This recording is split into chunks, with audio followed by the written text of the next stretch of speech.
ও বন্ধুরে বন্ধুরে, ও মাতার বাড়ি রে বাবা,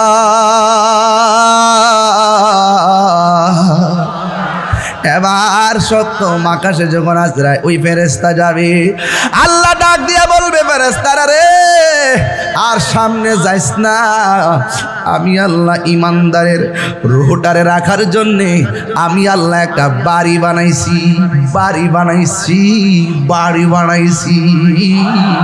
ইমানদারের জিম্মাদারিত্ব কার? আল্লাহ বলবে ও ফেরেশতারা আমি আল্লাহ একটা বাড়ি বানাইছি সপ্তম আকাশের উপরে। এখন বলবেন হুজুর বাড়িটার নাম কি? বাড়িটার নাম হলো ইল্লিন।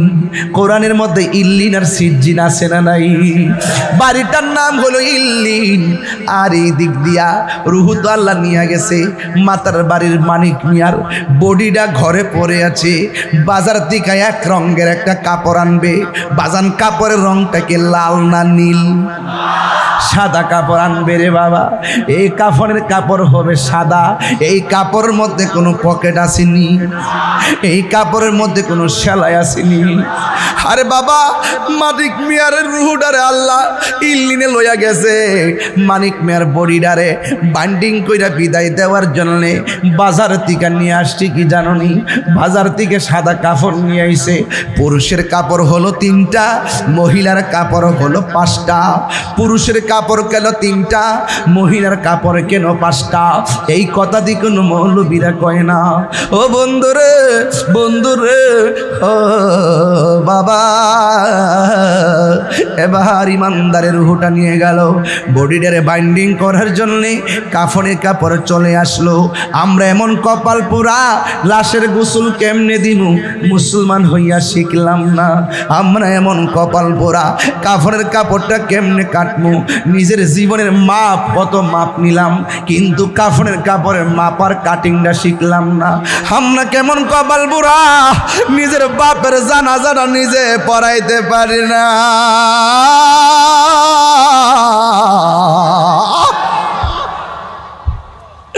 আমরার মতো কপাল পোড়া আর কেউ নাই রে। হে আমার বাবা, মসজিদের মধ্যে একটা খাট আসিনি রে বাবা। ওই খাটটা প্রতিদিন আমরা মসজিদে দেখি, একটা বার ভাবি নাই খাটের মধ্যে আমার কইরা আসল বাড়িতে লই আইব। ওই খাটটা সময় মতো আমার বাড়িতে চলে যাবে। আমার বাড়িতে চতুর্দিকে কাপড় টানাইব, টানাইয়া বড়ই পাতার গরম জল করব। হাইরে কত রঙের পাতা দেখলাম, বাঁশ পাতা, তাল পাতা, কত পাতা দেখলাম। বড়ই পাতার গরম জল দিয়া কেন গোসল দেওয়াই, এই কথা দিয়ে কোনো মৌলবীরা কয় না। হাইরে এবার গরম জল করে সাবান দিয়া দৌত করে, আঙ্গুলগুলা কিলাল করে। যদি একটা বার সময় পান মাতার বাড়ির বাবা, কেউ যদি মারা যায় গোসলের ভিতরে ডুববেন, ডুইকা ডুইকা গোসল না করানো অসুবিধা নাই, শুধুমাত্র তাকাইয়া তাকাইয়া দেখবেন মানিক মিয়া দোকানে চা খাইছে, মানিক মিয়া রিক্সা চালাইছে, মানিক মিয়া চাকরি করছে, মানিক মিয়া নামাজ পড়ছে। এই মানিক মিয়ার দেহ থেকে রুটা যখন বার হইয়া গেছে গো, এই গোসলখানায় গিয়া ডুইকা দেখবেন মানিক মিয়া এইভাবে পয়দা রইছে,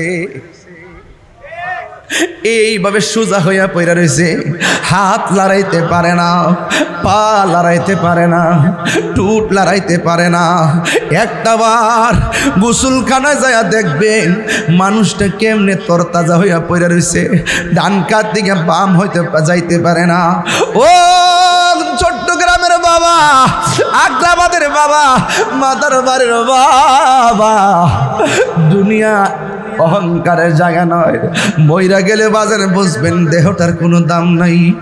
ও বন্ধুরে, গরম পানি দিয়া জল করতেছে, বেশি গরম পানি দেয় না, বেশি ঠান্ডা পানিও দেয় না, কত মায়া।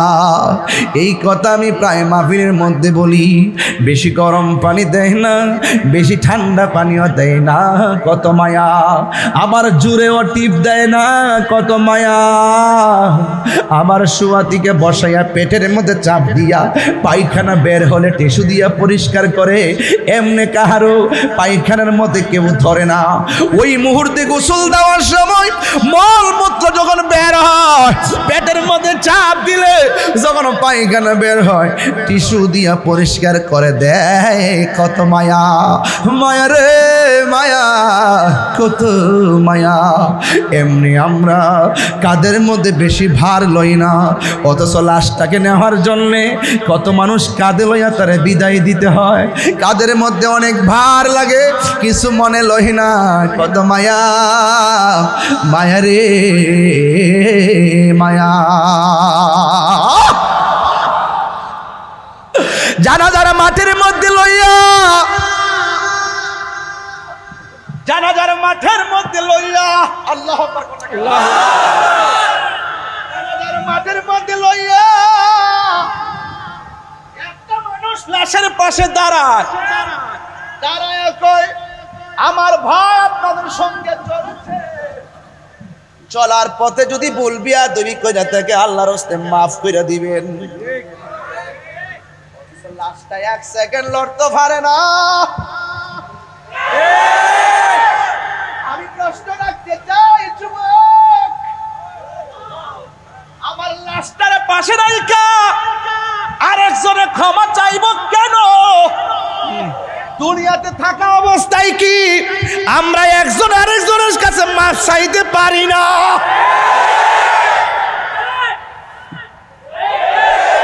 আমরা কি বলতে পারি না বন্ধু তুমি অনেক কষ্ট দিছি, আব্বা আপনার অনেক কষ্ট দিছি, আম্মা আপনার অনেক কষ্ট দিছি, ও দোকানদার ভাই আপনারে বড় কষ্ট দিছি, ও মসজিদের কমিটি আপনারে বড় কষ্ট দিছি।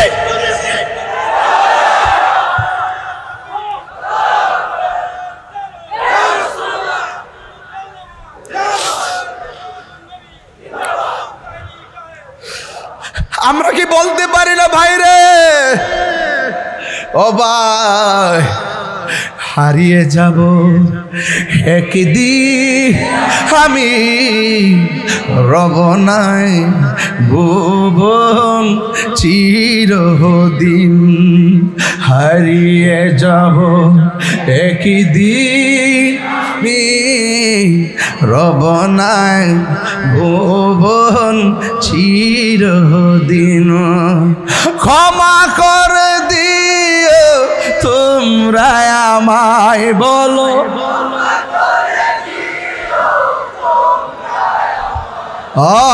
ভুল করে তাকি যদি কোনো দিন হারিয়ে যাব আর বনায় ভুবন চিরদিন। বাঁশি বাগানে, বাঁশাজার আছে, এই বাঁশজার আছে, বাঁশি বাগানে বা গুরুস্থানে হয়তো দিবে মোরে খবর,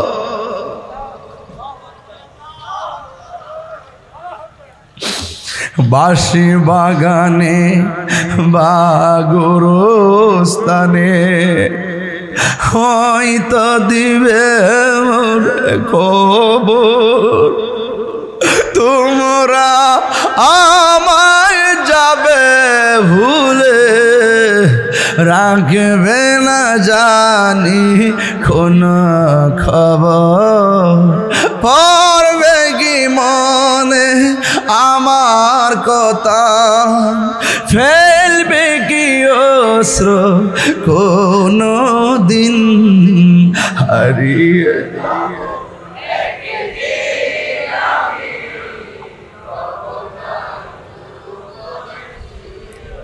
দিন হারিয়ে যাও রব নাই ভুবন চির, ক্ষমা করে দিও তোমরা আমায়, বলো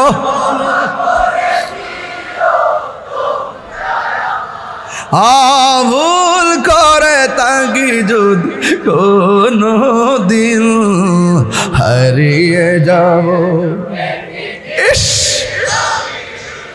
রব নাই ভুবন চিরদিন এ কাদের মধ্যে লাশ নিয়ে গুরুস্থানে যাই রে দুইজন কবরের নামে কি নামে না দেশ না রে হাতে দে কত মায়া কত মায়া মাটির মধ্যে টাপ মাইরা ফালায় না ব্যথা লাগবে কত মায়া আমার নবী আপনার নবী বলেন মৃত মানুষের সঙ্গে এমন জোর করে প্রহার করা যাবে না যে তারা ব্যথা পাবে আর আমি কোন দেশে বাস করলাম কবরের দিকে লাশ তুইলা গায়ের মধ্যে আগুন ধরাইয়া দে এমন মানুষ সমাজে বাইরিয়া গেছে কথা বলেন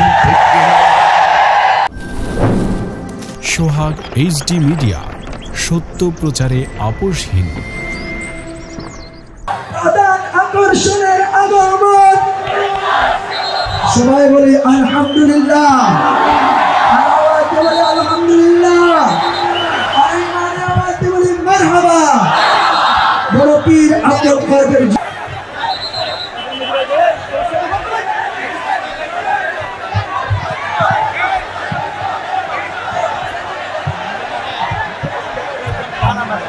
সবাই বলে মারহাবা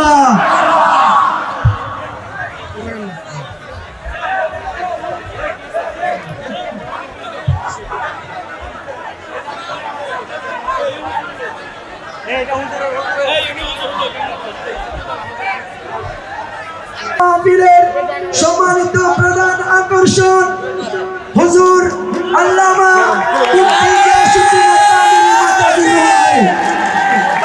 সবাই তালি না দিয়ে মারহাবা বলেন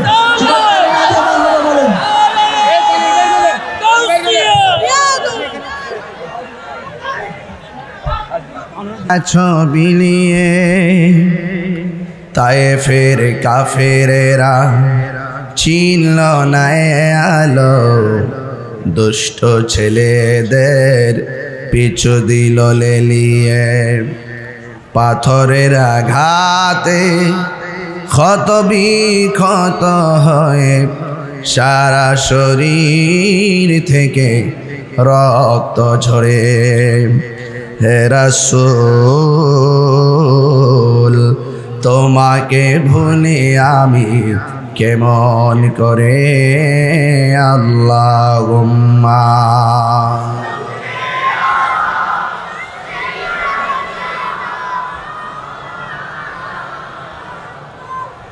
ওয়া আলা আলি সাইয়্যিদিনা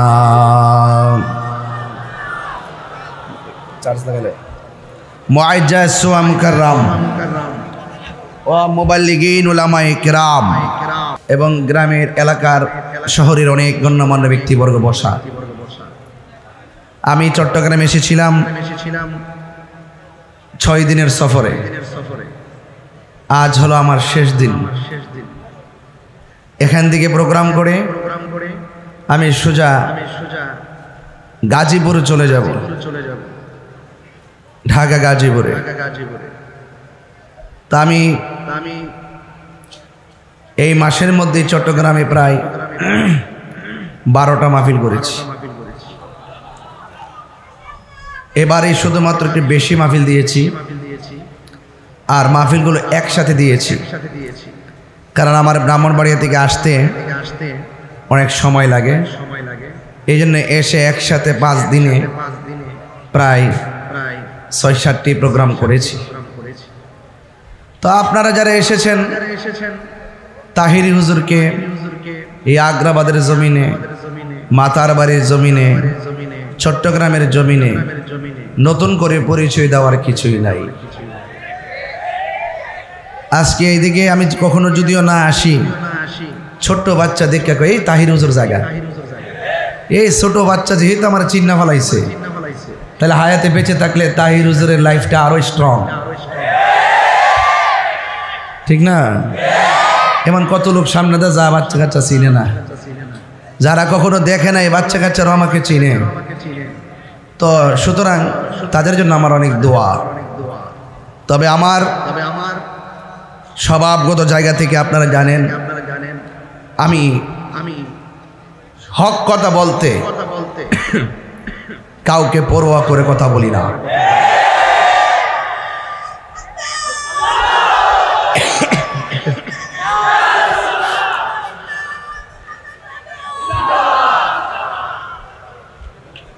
আমার ভাইরা আমার ভাইরা কি বলছিলাম, আগুন লাগছে কিনা? এই বয়সের ছেলের গায়ে যদি আগুন লাগে, এখন কি প্রেমের আগুনের কোনো বয়স আছে? কথা কেন, বয়স আছে? ভাইরা আমার, আমরা দেশকে ভালোবাসি, বাসি কিনা? এই মাত্র খবর হইল শ্রীলঙ্কার সাথে বাংলাদেশ জিতছে। মোটামুটি ভাল লাগতেছে না একটা? হ্যাঁ, দেশকে ভালোবাসবেন, দেশকে ভালোবাসবেন। মারহাবাগন আমার ভাইয়েরা, আপনারা যারা দেশকে ভালোবাসেন,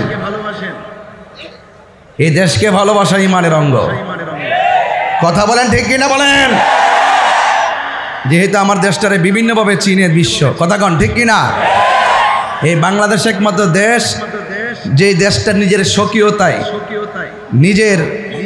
নিজের স্বকীয়তায়, নিজের সার্বভৌমত্বকে অন্যান্য রাষ্ট্রের সাথে মানে আমাদের সার্বভৌমত্বের বিসর্জন না দিয়ে এই দেশটাকে আলাদাভাবে প্রেজেন্টেশন করার স্বপ্ন সবাই দেখে। কথা বলেন ঠিক কিনা?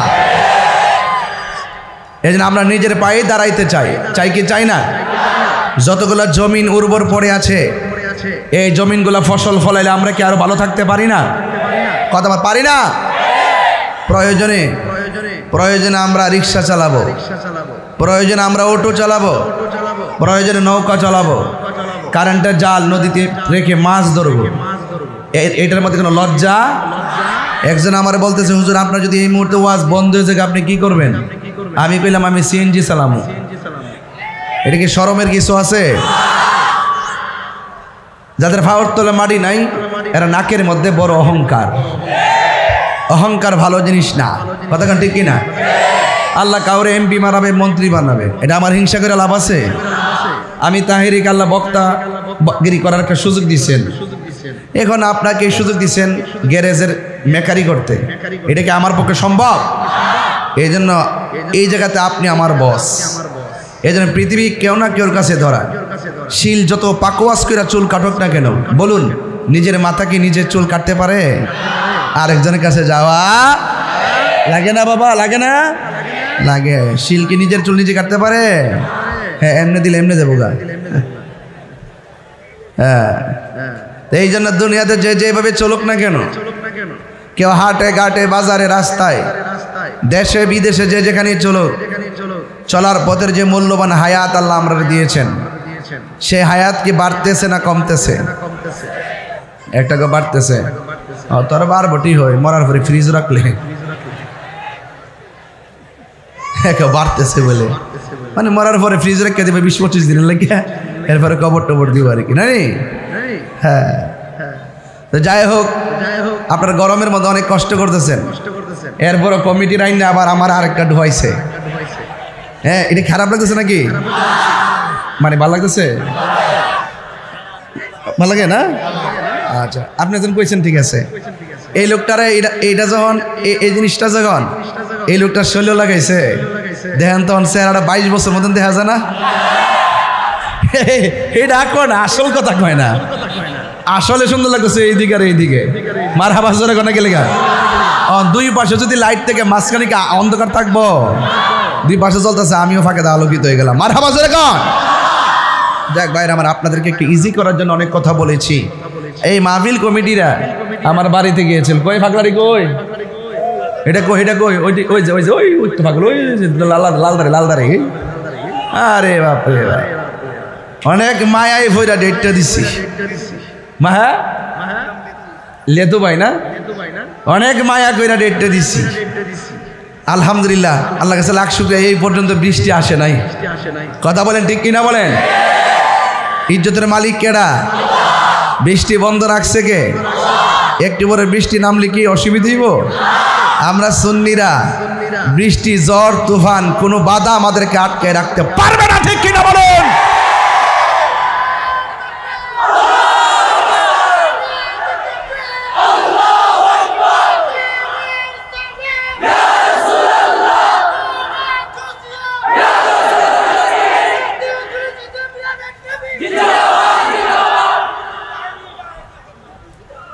আল্লাহু আকবার জোরে বলেন। বলেন ওয়াজের বিষয় কি? খবর এবং আচ্ছা এই ওয়াজটা কি খুব গুরুত্বপূর্ণ না ভাই? এই যে সামিয়ানা লাগাইছেন, কবর ভিতরে কিন্তু এক শ্রেণীর মানুষ পড়ে আছে। ইচ্ছে করলে আমি আপনি এখান থেকে হায়াতে বেঁচে থাকলে বাড়িতে যাব, কবরে যারা শুয়ে রয়েছে তারা কি আর আসতে পারছে? ওখানে গেলে কি আর ফিরে আসা যায়? ভাই আপনি চারটা মনিটর দিচ্ছে, সাউন্ড একটু তুইলা দেন যেন একটু দ্রুত কথা বলতে পারি। আমার ভাইয়েরা, এই কবর কি আসল ঘর না নকল ঘর? আরো জোরে, আসল ঘর না নকল ঘর? এই জন্য আসল ঘরে যাওয়ার আগে আল্লাহকে চিনার দরকার আছে না নাই? আমার ভাইয়েরা, আল্লাহ রাব্বুল আলামিন কোরআনে বলেছেন কুল্লু নাফসিন যায়িকাতুল মাউত, প্রত্যেক প্রাণীকে মৃত্যুর স্বাদ গ্রহণ করতে, কেউ আগে, কেউ দিনে, কেউ দেশে, কেউ বলেন হায়াতের মালিক কে?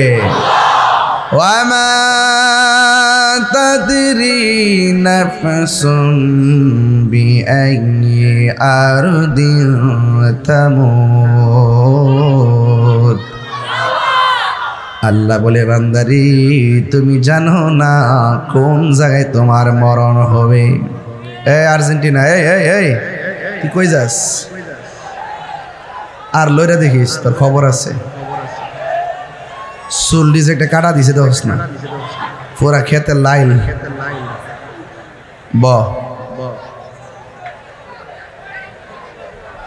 আল্লাহু আকবার কোন। আমার পুলিশ ভাইদেরকে অনেক ধন্যবাদ, যারা অনেক কষ্ট করেছেন দেখছি। আল্লাহ যেন এদেরকে হায়াত দারাজ করে, আমিন কর। এলাকার নেতৃস্থানীয় ব্যক্তিবর্গকে ধন্যবাদ, যাদের বদান্যতে আজকের এই মাহফিলটি বিভিন্ন ঘাত প্রতিঘাতের মধ্যে আজ বাস্তবায়ন হচ্ছে। কথা বলেন ঠিক কিনা? আল্লাহ রাব্বুল আলামিন বলেন তুমি তো জানো না কোথায় তোমার মরণ হবে, তুমি তো জানো না কোথায় তোমার মরণ হবে। আমার দেশেও মরণ হতে পারে, বিদেশেও মরণ হতে পারে গো। আমার রাতের বেলাও মরণ হতে পারে, দিনের বেলা মরণ হতে পারে। এই মুহূর্তে আমাদের কাছে আজরাইল আসতে পারে কি পারে না?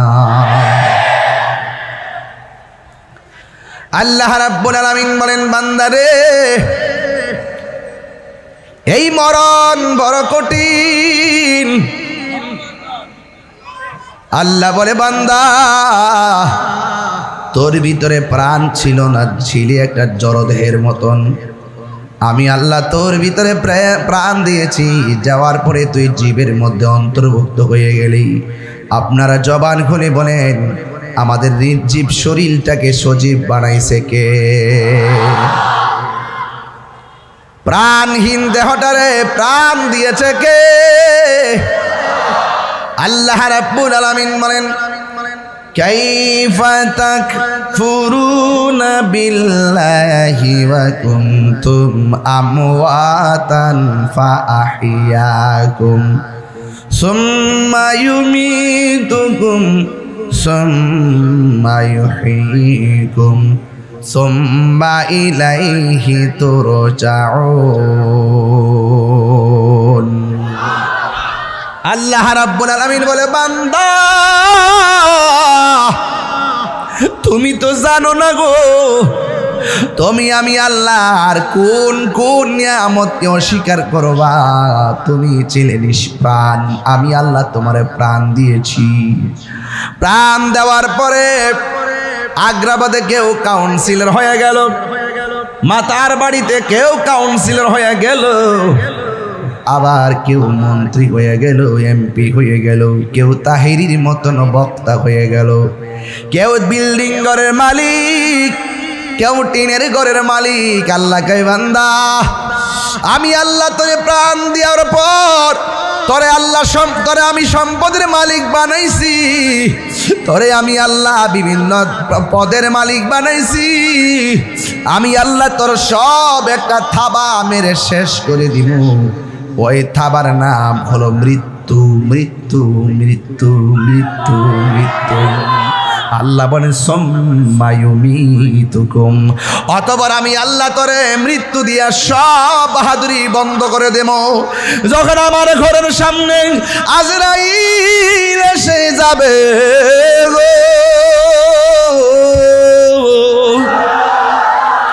সেই দিন দুনিয়ার ব্যাংকের টাকা দিয়ে হায়াত রেনু করা যাবে না।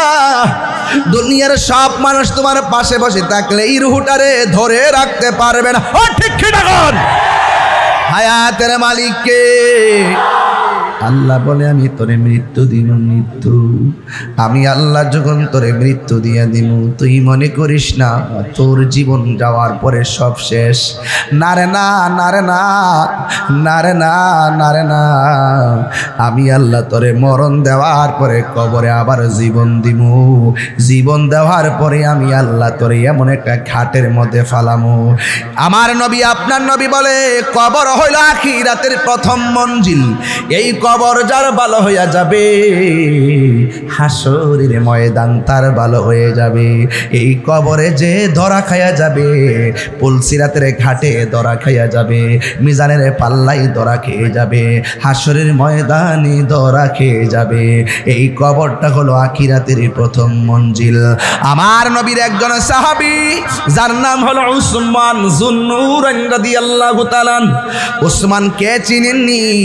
যার কাছে আমার নবীর দুইটা মেয়ের বিয়ে দিয়েছেন, যার কাছে আমার নবীর দুইটা মেয়েকে বিয়ে দিয়েছেন। এর মধ্যে একটা মেয়ের নাম হলো কুলসুম, আর একটা মেয়ের নাম হলো রুকাইয়া। উসমানের কাছে আমার নবী এত মজা পাইছে।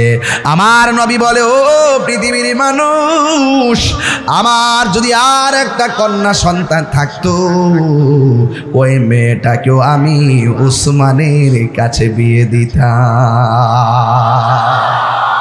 আর বড় করে বলেন সুবহানাল্লাহ। ওই মেয়েটাকে আমি উসমানের কাছে বিয়ে দিতাম। আমার নবী উসমান যুন্নুরাইনকে জান্নাতের টিকিট দিয়েছেন রে বাবা। 10 জন সাহাবী জান্নাতের টিকিট পেয়েছেন, এর মধ্যে একজন হলো হযরত উসমান যুন্নুরাইন। বন্ধু, আপনি যে কোরআন শরীফ দেখতেছেন, এই কোরআন শরীফগুলা খণ্ড খণ্ড ভাবে লেখা ছিল। যার নির্দেশে এই কোরআনটা একত্রিত করা হয়েছে তিনি হলো রাহমাতুল লিল আলামিন। আর যিনি একত্র করেছেন, যাকে জামিউল কোরআন বলা হয়, তার নাম হলো হযরতে উসমান যুন্নুরাইন। সাউন্ডটা তুলে দেন।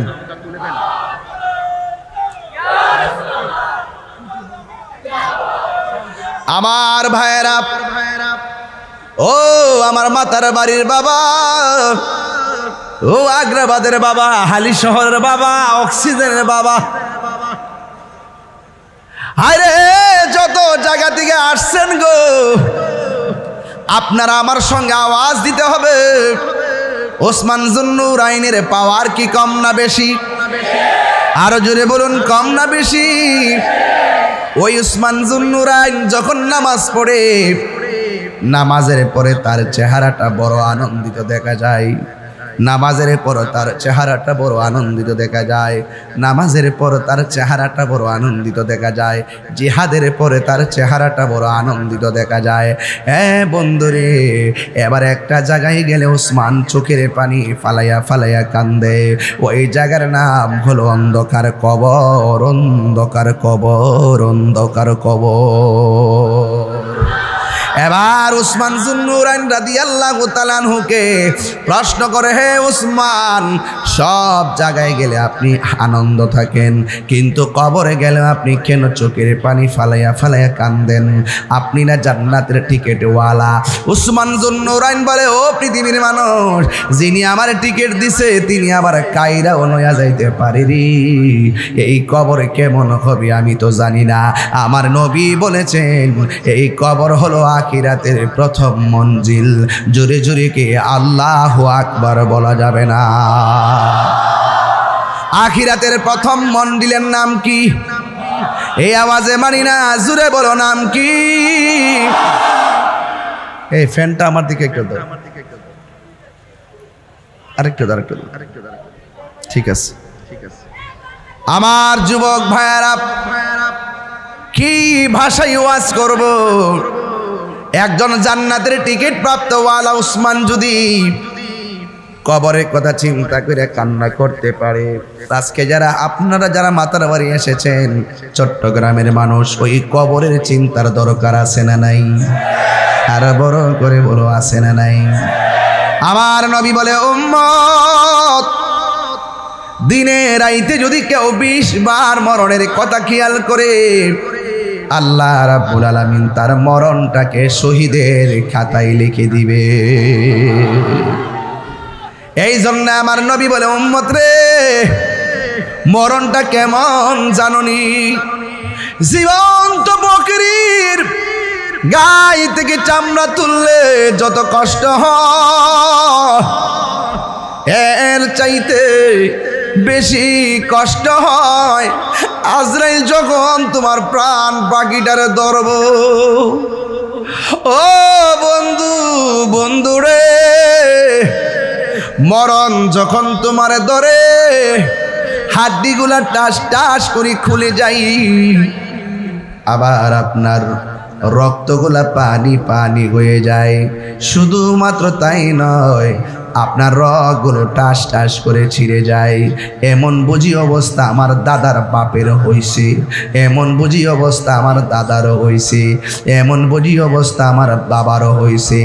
এমন অবস্থায় বুঝি আমার আপনার জন্য অপেক্ষা করতেছে। আপনারা জবান খুলে বলেন, হায়াতের মালিককে। আহা, এই জন্য আমার যুবক, আমার নবী আপনার নবী বলে, উম্মত আজরাইল যখন তোমার রুহটারে ধরবে, এত অনুরোধ করবা কিন্তু আজরাইল মানবে না। আজরাইলে বলবে, তোমার কান্নার চাইতে আমার আল্লাহর হুকুমটাই হলো আমার কাছে সব চাইতে বড়। একদিন মাটির ভেতরে হবে ঘরে মন আমার, কেন বান্ধ দালান ঘর রে মন আমার, কেন বান্ধ দালান ঘর। প্রাণ পাখি ওরে যাবে পিঞ্জর ছেড়ে, ধরা ধামে সবই রবে, তুমি যাবে চলে, ঠিক না? বন্ধু বান্ধব যত, মাতা পিতা তারা শত, হয়ে যাবে সবই তোমার পরে। মন আমার, কেন বান্ধ দালান ঘর রে মন আমার, কেন বান্ধ দালান ঘর। একদিন মাটির হবে ঘরে মন আমার, কেন বান্ধ দালান ঘর, ঠিক না? এ আব্বুরি, ও যুবক ভাইয়েরা, আমার নবী আপনার নবী রহমাতুল লিল আলামিন বলে গো, ইমানদার ঘরে মরণটা কবে সুন্দর। আপনারা বলেন, আমরা কি ইমানদার না বেঈমান? আরো জোরে বলুন, আমরা কি ইমানদার না বেঈমান?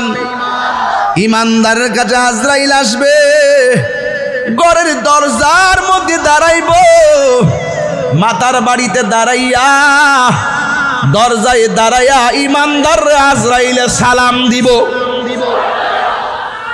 এমন সালাম আমরা চাই কি চাই না? জীবনে এমপির সালাম দিলেন, মন্ত্রীর সালাম দিলেন, জীবনে বাবার সালাম নিলেন, বন্ধুর সালাম নিলেন, আজরাইলের সালামটা সেদিন কেমন লাগবে সহজে বোঝা যায়। আজরাইল আইসা সালাম দিয়ে কি বলবে? ও আল্লাহর বান্দা,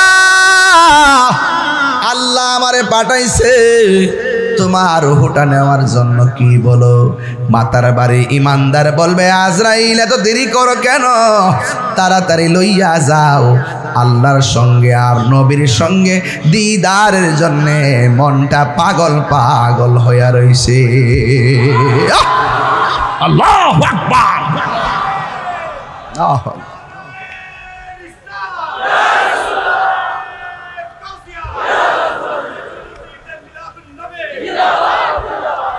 আল্লাহু আকবার বলেন। আল্লাহ বলে, হে বান্দা আমি তোরে বানাইলাম। বানাইছে কেনা? আমরা বানাইছে কে? এখন মরণের ঘাটে গেলে তো বোঝা যাবে দিনটা কেমন যায়। ওই মরণের ঘাটে যাওয়ার আগে আমাদেরকে আল্লাহ চিনার দরকার আছে না নাই? ওই মরণের ঘাটে যাওয়ার আগে নবী চিনার দরকার আছে না নাই? যদি নবীর প্রেমে না মইজা দুনিয়ার প্রেমে যদি মরে যান তাইলে কবর বড় কঠিন হয়ে যাবে। এই জন্য আল্লাহ বলে, বান্দারে আমি আল্লাহ তোরে মায়া কইরা বানাইছি। তোর চেহারাটাকে আমি আল্লাহ নিজের হাত দিয়া বানাইছি। এই চেহারাটার মধ্যে একটা মুখ লাগাইছি। এই মুখ দিয়ে তোরা আমি আল্লাহর জিকির করবি। আর এই মুখের মধ্যে একটা জিহ্বা দিয়েছি। এই জিহ্বা দিয়ে তোরা আমাকে ডাকবি। আর জিহ্বার মধ্যে কিছু থুতু দিয়েছি। যদি আমি শুকনা রাখতাম তোদের গলা শুকাইয়া মারা যাইতি।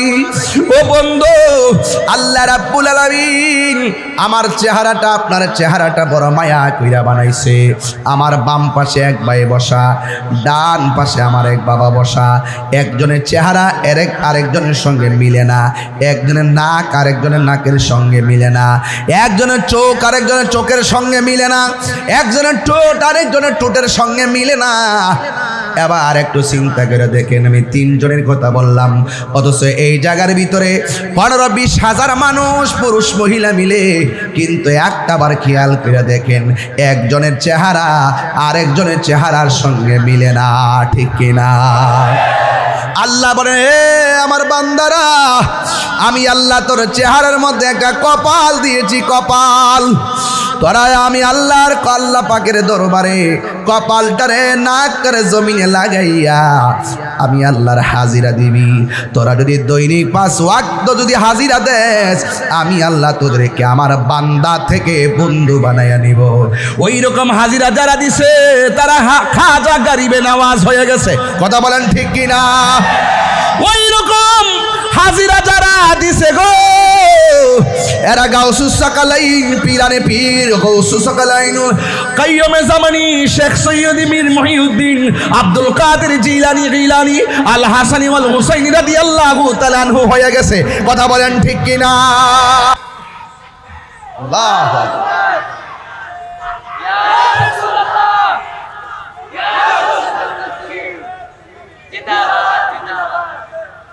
আমার ভাইরা, আমরা বান্দা থাকতে চাই না, আমরা আল্লাহর বন্ধু হতে চাই। বন্ধু হতে গেলে দুনিয়ার কাউকে খুশি করতে নয়, আমার রহমাতুল লিল আলামিনকে খুশি করতে হবে। নবীজিকে জানের চাইতে বেশি ভালোবাসতে হবে। সন্তানের চাইতে বেশি ভালোবাসতে হবে। মায়ের চাইতে বেশি ভালোবাসতে হবে। বাবার চাইতে বেশি ভালোবাসতে হবে। সকল মানুষের চাইতে আমার নবীকে ভালোবাসতে পারলেই তুমি হয়ে যাবে আল্লাহর ওয়ালি। কথা বলেন ঠিক কিনা?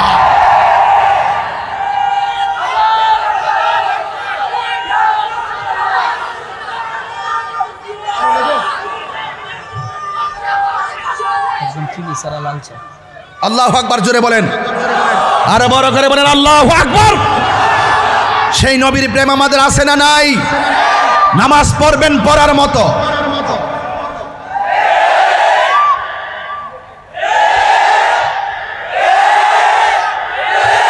নামাজ পড়বেন পড়ার মতো, রোজা রাখবেন রাখার মতো, হজ করবেন করার মতো, জিকির করবেন করার মতো, মানবিক কাজ করবেন করার মতো। যেখানে লোক দেখানো হবে না, যেখানে লৌকিকতা হবে না, দুনিয়ার কোনো মানুষকে নয়, আল্লাহকে সন্তুষ্ট করতে গিয়ে আমার রবকে সেজদা দিবেন। কথা বলেন ঠিক কিনা? বলেন। আমার রবকে সেজদা দিতে হবে, দেওয়ার মতো দিতে হবে। এই জবান দিয়ে যার জিকির হবে, এই জবান দিয়ে সুদের টাকা ঢুকতে পারে না। এই জবান দিয়ে যার দুরূদ হবে, এই জবান দিয়ে গাঞ্জা খাওয়া চলবে না। এই জবান দিয়ে যার জিকির আওয়াজ হবে, এই জবান দিয়ে গালিগালাজ চলবে না। হাত তুলে বলো ঠিক কিনা বলো। আপনাদের কি বলছি, আপনাদের কি বলছি, এমন হতে পারে আজকের মাহফিল কাহারো জন্য জীবনের শেষ মাহফিল। আজকের মাহফিল আমাদের জন্য শেষ মাহফিল হতে পারে কি পারে না। আজকে বড় খুশি, আমরা সবাই খুশি। এর চাইতে বেশি খুশি হলো অন্ধকার কবরে যারা শুয়ে আছেন তারা, ঠিক কিনা বলেন। অন্ধকার কবরে যারা শুয়ে আছেন তারা আজকে অনেক খুশি। ইমানদার হওয়া সহজ, ইমানদার হওয়া সহজ। ইমানদার হয় কারা? আমার রাসূল বলেন আলা আলা ঈমান আল ঈমান লা মুহাব্বাত আলাহ।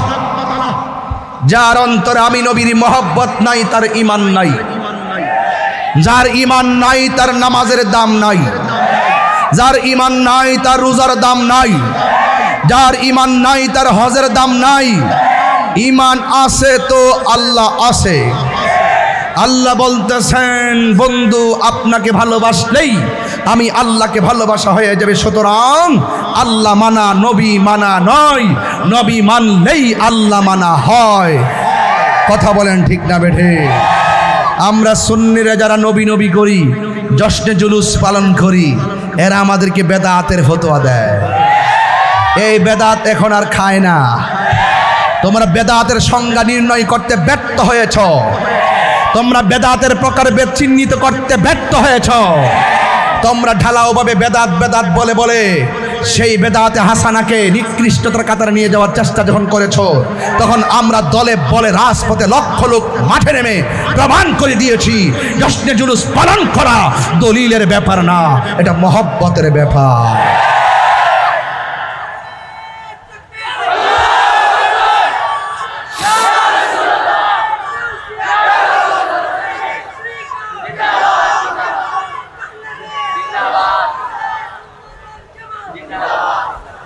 আল্লাহু আকবার জোরে বলেন।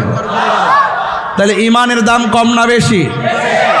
ইমানদারের সাথে কি মাটি খারাপ ব্যবহার করবে? এই বাবুরা করবে, আমার বাবারা এটা করবে। ইমানদারের সাথে কি মাটি খারাপ ব্যবহার করবে? ইমানদারের সাথে আজরাইলও খারাপ ব্যবহার করবে না। ইমানদারের সামনে, ইমানদারের সাথে কিয়ামতের আলামত যখন শুরু হবে, সেই ভয়াবহ তাণ্ডব ইমানদারকে গ্রাস করবে না। বুঝতে পেরেছেন? ইমানদারদের জান মালের জিম্মাদার আল্লাহ নিয়েছেন জান্নাতের বিনিময়ে। কিসের বিনিময়ে? জান্নাতের বিনিময়ে। এই জন্য রাসূল বলেন ইমানদারের সামনে এসে, আচ্ছা বাবারা আমি যেভাবে চিল্লাই আপনারা কি রাগ করেন? আবার যদি বলেন শব্দ দূষণ তাহলে একটু কমাই দিব, কারণ আমার বাড়ির থেকেও বইলা দেব আজ মাহফিল বেশি চিল্লাইয়েন না। এই চিল্লান যে কোন সময় গড়ে শুরু করেন আল্লাহ জানে। আমি বলছি আর এটা কি তা কো না কো, মাঠ হইলে হাজার হাজার লোক, গড় হইলে তুমি একলা। আমি কি একটা মানুষের উপরে গীতা জুলুম করতে পারি? হ্যাঁ ওই আসে মারা হজরে গান। হ্যাঁ আরেকটা বাড়াইতাম, তুই আয়স না, আয়া দেওয়াস না, গরম কথা কন কত কঠিন। আল্লাহ একবার জোরে গন না। মনে সুবাসটা বুঝি অত সহজ বুঝি বাবা, ধারাবাহিকভাবে চালাই যাস্তা মাইক দেয়। একটা মাইকিং করলে গলা বাস হয়ে জায়গা। এটা আল্লাহ রহমত দিকে না ফারি, কথা কন ঠিক না বেটে? আরো বড় করে ঠিক কিনা বলেন? আমার জীবন মরণ সাজাবো মাদানী রঙ্গে, আমার জীবন মরণ মাদানী রঙ্গে। সেই রঙ্গে রঙিন হলে আল্লাহ রাসূল থাকবেন আমার সঙ্গে। আমার জীবন মরণ সাজাবো মাদানী রঙ্গে। আল্লাহুম্মা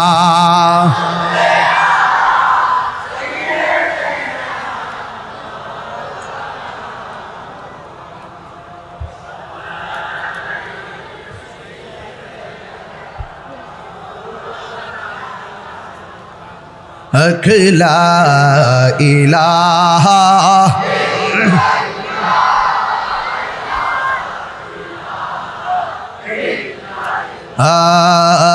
লা ইলাহা ইলাহা হাসবি রব্বি জাল্লাল্লাহ মা ফি কলবি গয়রুল্লাহ নূর মুহাম্মদ বসতে সরো লা ইলাহা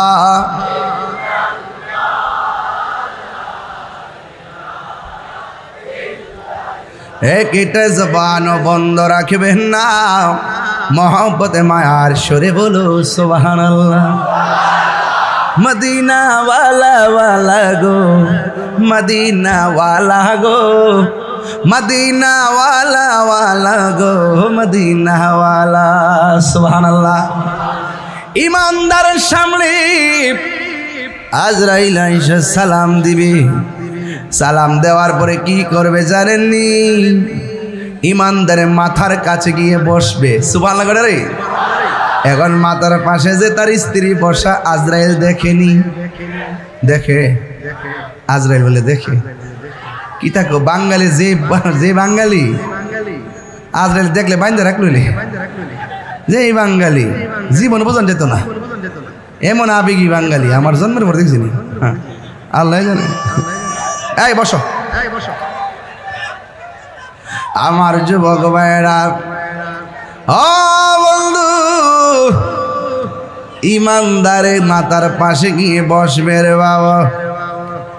বৈশা কি করবে জানেননি? বৈশা ইমানদারের মাথার চুলের মধ্যে আঙ্গুল গোলারে চিরুনি বানাইয়া, সুবহানাল্লাহ কেন গেলাম? ইমানদারের মাথার মধ্যে আজরাইলের আঙ্গুলগুলোকে চিরুনি বানাইয়া মাথার চুলের মধ্যে এমনি এইভাবে কি করবে জানেননি? ইমানদারের চুলের মধ্যে আশ্রয়া দিবে। নাতি যখন ছোটবেলায় নানার মাথার চুলের মধ্যে ধরে, নানার চোখে ঘুম ঘুম ভাব আসে, কথা কোন ঠিক কিনা? আজরাইল আইসা ইমানদারের মাথার চুলের মধ্যে চিরুনি দিয়ে আশ্রয় দিবে।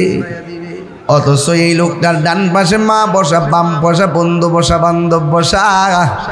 আজরাইল যে কথা বলতেছে, ঘরের মানুষের কোনো খবর। আরো যেন খবর।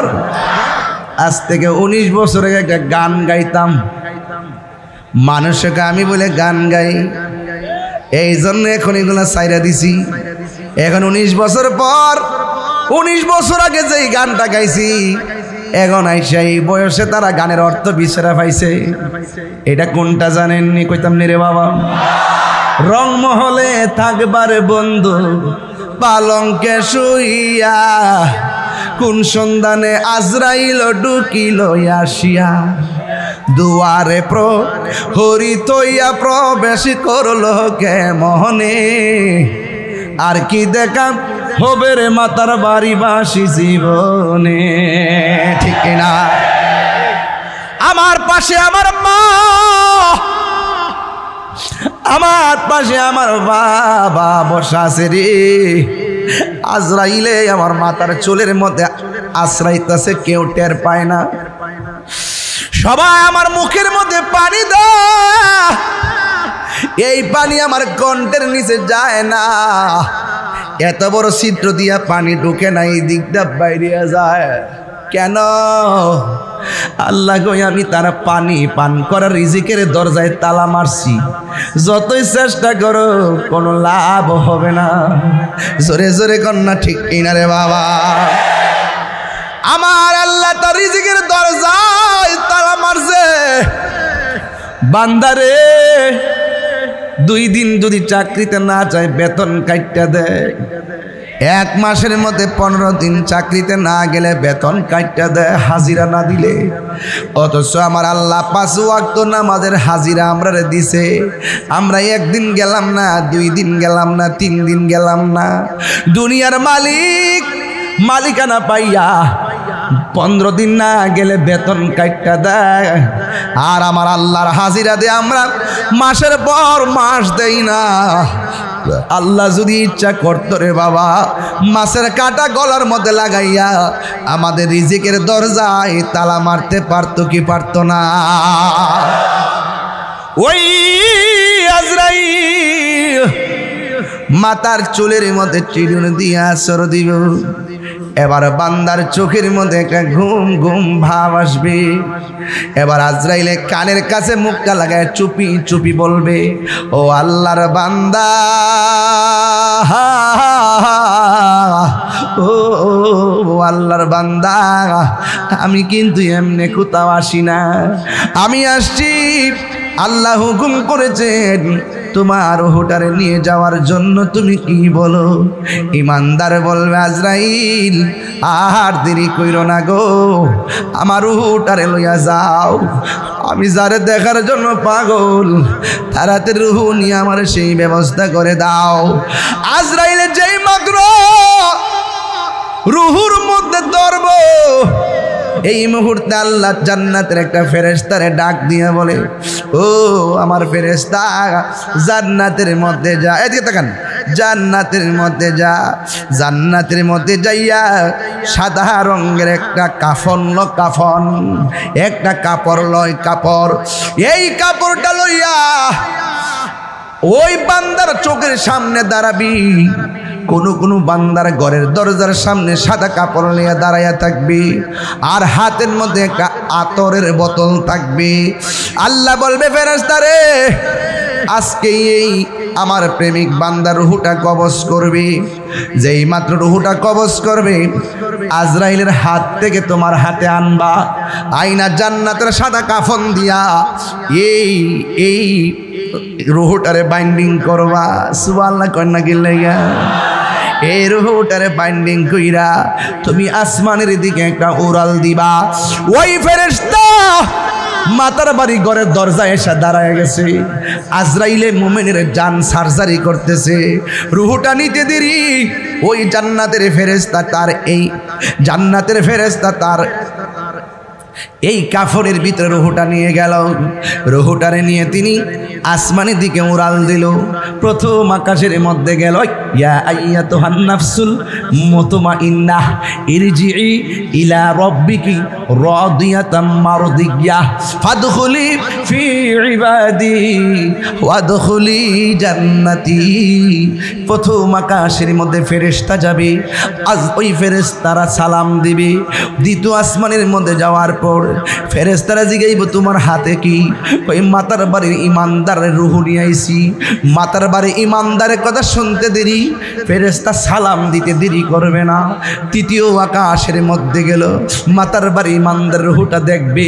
দেখার পরে তৃতীয় আসমানের ফেরেশতা সালাম দিব, চতুর্থ আসমানের ফেরেশতা সালাম দিব, পঞ্চম আকাশের ফেরেশতা সালাম দিব, ষষ্ঠ আকাশের ফেরেশতা সালাম দিব গো। ওই শব্দ আকাশের মধ্যে যাবে, যাওয়ার পরে সালাম দিব। এবার আল্লাহ বলবে, ফেরেশতারা তোমরা সপ্তম আকাশ পাড়ি দিয়েছো, এখন বলেন হুজুর সপ্তম আকাশটা কেমন? 1 নম্বর একটা আসমান বানাইছে আমার আল্লাহ লোহা দিয়া, আর একটা আসমান বানাইছে আল্লাহ পাথর দিয়া, আর একটা আসমান বানাইছে আমার আল্লাহ স্বর্ণ দিয়া, আর একটা আসমান বানাইছে ইয়াকুত দিয়া। ও বন্ধুরে ও মাতার বাড়ি রে বাবা,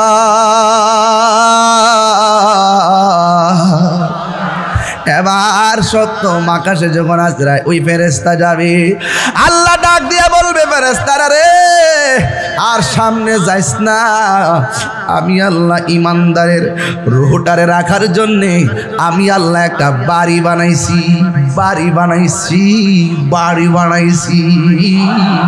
ইমানদারের জিম্মাদারিত্ব কার? আল্লাহ বলবে, ও ফেরেশতারা আমি আল্লাহ আল্লাহ একটা বাড়ি বানাইছি সপ্তম আকাশের উপরে। এখন বলবেন হুজুর বাড়িটার নাম কি? বাড়িটার নাম হলো ইল্লিন। কোরআনের মধ্যে ইল্লিন আর সিজ্জিন আছে না নাই? বাড়িটার নাম হলো ইল্লিন। আর এই দিক দিয়া রুহু তো আল্লাহ নিয়ে গেছে। মাতার বাড়ির মানিক মিয়ার বডিটা ঘরে পড়ে আছে। বাজার থেকে এক রঙের একটা কাপড় আনবে। বাজান কাপড়ের রংটাকে লাল না নীল? সাদা কাপড় আনবে রে বাবা। এই কাফনের কাপড় হবে সাদা। এই কাপড়ের মধ্যে কোনো পকেট আসেনি, এই কাপড়ের মধ্যে কোনো সেলাই আসেনি। আরে বাবা মানিক মিয়ার রুহুডারে আল্লাহ ইল্লিনে লইয়া গেছে। মানিক মিয়ার বডিডারে বান্ডিং কইরা বিদায় দেওয়ার জন্য বাজার থেকে নিয়ে আসছি কি জাননি? বাজার থেকে সাদা কাপড় নিয়ে আইছে। পুরুষের কাপড় হলো 3টা, মহিলার কাপড় হলো 5টা। পুরুষের কাপড় কেন 3টা, মহিলার কাপড় কেন 5টা? এই কথা দিয়ে কোনো মৌলবীরা কয় না। ও বন্ধুরে বন্ধুরে, ও বাবা, এবার ইমানদারের রুহটা নিয়ে গেল। বডিটারে বাইন্ডিং করার জন্যে কাফনের কাপড় চলে আসলো। আমরা এমন কপাল পুরা, লাশের গোসল কেমনে দিমু মুসলমান হইয়া শিখলাম না। আমরা এমন কপাল পোড়া, কাফনের কাপড়টা কেমনে কাটমু? নিজের জীবনের মাপ কত মাপ নিলাম, কিন্তু কাফনের কাপড়ের মাপ আর কাটিংটা শিখলাম না। আমরা কেমন কপাল পোড়া, নিজের বাপের জানাজাটা নিজে পড়াইতে পারি না।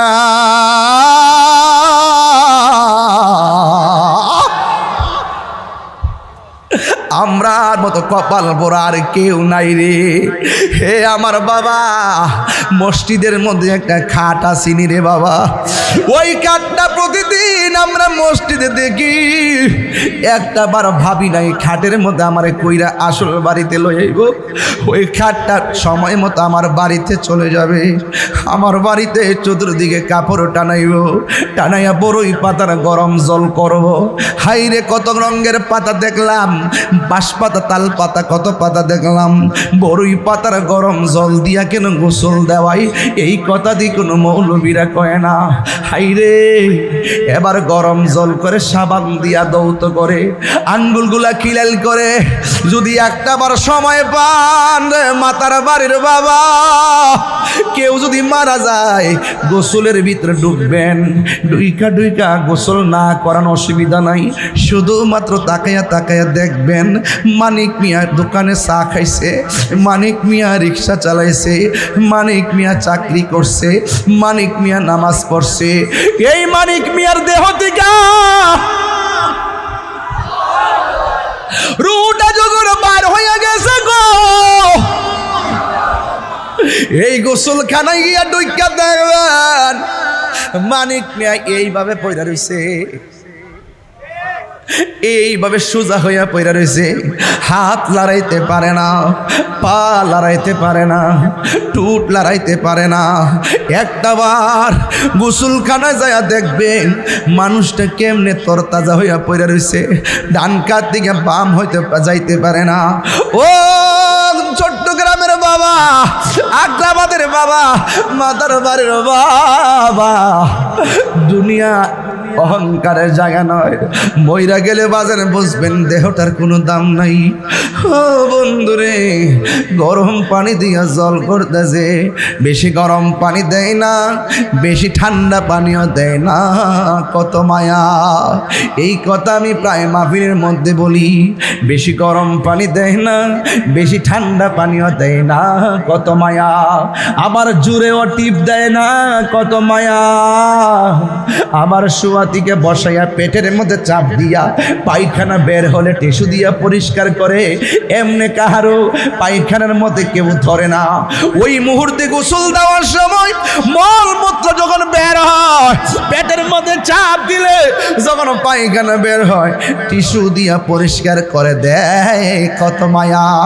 মায়া রে মায়া, কত মায়া! এমনি আমরা কাদের মধ্যে বেশি ভার লই না, অথচ লাশটাকে নেওয়ার জন্যে কত মানুষ কাঁধে লইয়া তারে বিদায় দিতে হয়। কাদের মধ্যে অনেক ভার লাগে, কিছু মনে লই না। কত মায়া! মায়া রে মায়া!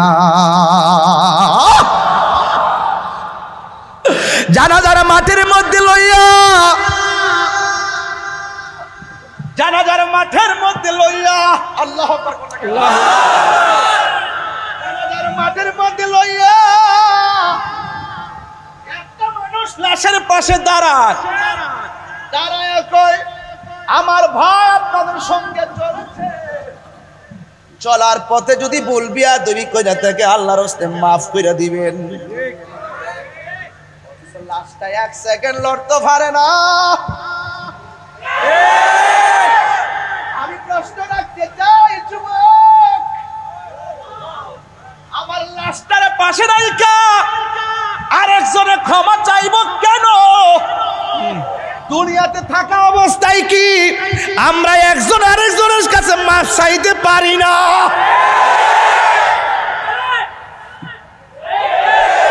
আমরা কি বলতে পারি না বন্ধু তুমি অনেক কষ্ট দিছি,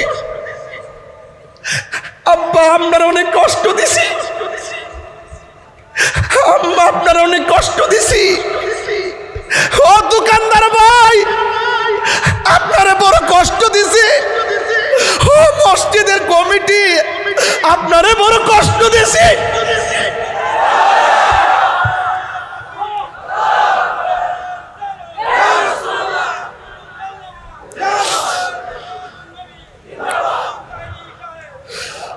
আমরা কি বলতে পারি না ভাই রে,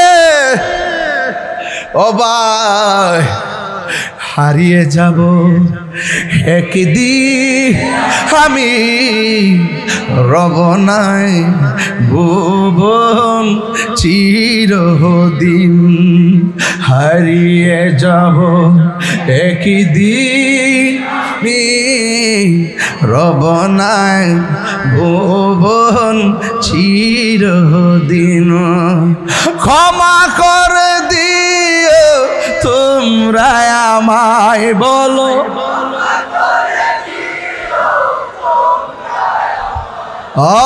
ভুল করে তাকি যদি কোনো দিন হারিয়ে যাব আর বনায় ভুবন চিরদিন। বাঁশি বাগানে বাঁশের আছে, এই বাঁশজার আছে, বাঁশি বাগানে বা গুরুস্থানে হয়তো দিবে মোরে খবর,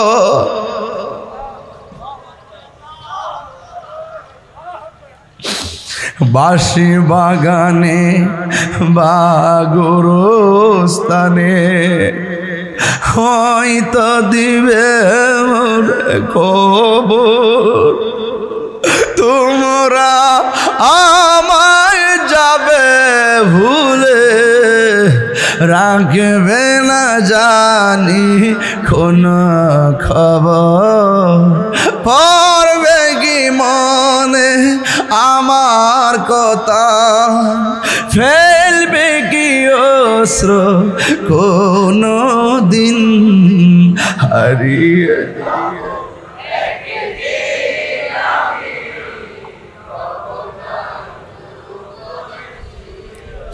দিন হারিয়ে যাও রব নাই ভুবন চির, ক্ষমা করে দিও তোমরা আমায় বলো,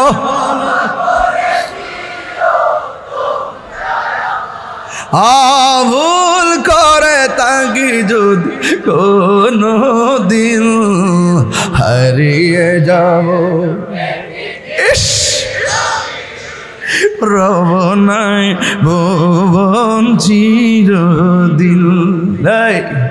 এ কাদের মধ্যে লাশ নিয়ে গুরুস্থানে যাই রে, দুইজন কবরে নামে কি নামে না, দেশ না রে হাতে দে, কত মায়া কত মায়া, মাটির মধ্যে টাপ মাইরা ফালায় না ব্যথা লাগবো কত মায়া, আমার নবী আপনার নবী বলেন মৃত মানুষের সঙ্গে এমন জোর করে প্রহার করা যাবে না যে তারা ব্যথা পাবে। আর আমি কোন দেশে বাস করলাম, কবরের দিকে লাশ তুইল্লা গায়ের মধ্যে আগুন ধরাইয়া দে এমন মানুষ সমাজে বাইরিয়া গেছে। কথা বলেন ঠিক কিনা?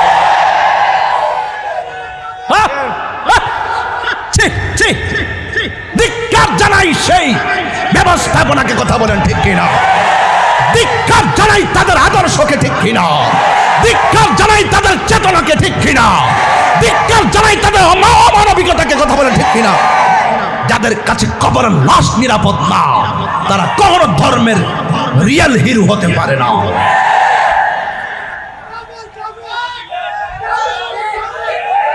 কথা বলুন। মুসলমান ইতিহাসটারে কলঙ্কিত করে দিলি, শেষ করে দিলি। এই কলঙ্ক কখনো মুছবে না। এটা পরীক্ষার মধ্যে আসবে, এটা সারা জীবন অঙ্কিত হয়ে থাকবে। আবার বড় বড় আলাপ করো যে ভণ্ডামি করছে, ইমাম মেহাদি দাবি করছে, মাজার পূজা করছে, এই করছে সেই করছে। আরে বেটা, যখন দুনিয়াতে থাকা অবস্থায় করছে তখন দললি নাকি লেগে? মানুষ মারা গেলে তো তোর তোর অধিকার নাই, সেই বিচারে ফাইসালা তো আল্লাহ করবেন। ঠিক কিনা? মানলাম যে তার মাজার হচ্ছে, তুই যদি মানুষ হতি লাশ তুইলা নিয়ে প্রয়োজনে তোর ঘরের ভিতরে কবর দিতি, তারপরে মনটাতে বুঝ দিতাম একটা লাশের আগুন ধরাইয়া আবার গায়ের মধ্যে হিন্দু লাশ হিন্দু ঘুরাইতে পারে, হিন্দু লাশটা পর্যন্ত মুসলমান আগুন দিতে পারে না। এটা আমার ইসলাম এলাও করে না। এটা আমার ইসলাম কি করে না? এলাও করে না। আর একটা হিন্দু মেয়ে মুসলমান হয়েছে আমার কাছে। একটা মেয়ে মুসলমান হয়েছে আমার হাতে। এই পর্যন্ত প্রায় 17 জন লোককে আমি মুসলমান বানিয়েছি। আপনারা কি বিভিন্ন মাহফিলে পান নাই? ভিডিও ফুটেজগুলো দেখেন না আপনারা? মেয়েটাকে জিজ্ঞাসা করেছিলাম, তুমি বলো কেন তুমি মুসলমান ধর্ম গ্রহণ করেছো? মেয়েটা বলতে বাধ্য হয়েছে, আমার মা ছিল অত্যন্ত নম্র, ভদ্র, পর্দাশীল। আমার মা যখন মারা গেল তখন আমার মা লাশটাকে পোড়াইতে নিয়েছিল। যেই মার দেহ কেউ দেখে নাই, তখন তাকে পুরানোর সাথে সাথে গায়ের কাপড়গুলো পড়ে যায়, তার শরীরটা উলঙ্গ হয়ে যায়। আমি মেয়ে হিসাবে বড় লজ্জা পেয়েছি। আমার বাবাকে কখনো কেউ প্রহার করতে দেখি নাই। আমার বাবার লাশটা যখন পোড়ানো হয়েছে, পাগুলো বাঁকা করে দিয়ে লাঠি দিয়ে বাইরানো শুরু করেছে, তখন আমি রাতের বেলা একটু চিন্তা করলাম, একদিন তো হয়তো আমাকেও এভাবে পড়বে, আমিও একদিন উলঙ্গ হয়ে যাব, আমার দেহ সবাই দেখবে, এভাবে আমাকে আঘাত করবে না। ঠিক আছে, একটু চিন্তা করলাম। হঠাৎ করে ভাবলাম, মুসলমান মারা গেলে কত সুন্দর করে গোসল দেয়, কত সুন্দর করে কাফন দেয়, কবরে নামানোর সময় কত মায়া। এই শেষ বিদায়ের চিত্রটা আমাকে ইসলাম ধর্মের প্রতি দুর্বল করে ফেলেছে। খবর নিয়ে দেখেন, খবর নিয়ে দেখেন, এমন কোনো দিন নাই, রাত নাই আমরা কি কাউকে জোর করি? জোর করে ধর্মান্তরিত করা কি জায়েজ আছে? লা ইকরাহা ফিদ্দীন, ধর্মের মধ্যে কোনো জোর জবরদস্তি। আপনার কাজ হলো আপনার আদর্শের কথা প্রেজেন্টেশন করা। দেখবেন কেউ যদি আপনার প্রেজেন্টেশনটা গ্রহণ করে, আলহামদুলিল্লাহ। কথা বলেন ঠিক কিনা বলেন? এই জন্য আমার যুবক, আমি বলছিলাম 2 জন কবরে নামে কি নামে না? এই এলাকায় কি গুরুস্থান আছে? যারা গেছে তারা কি আর ফিরে আইছে?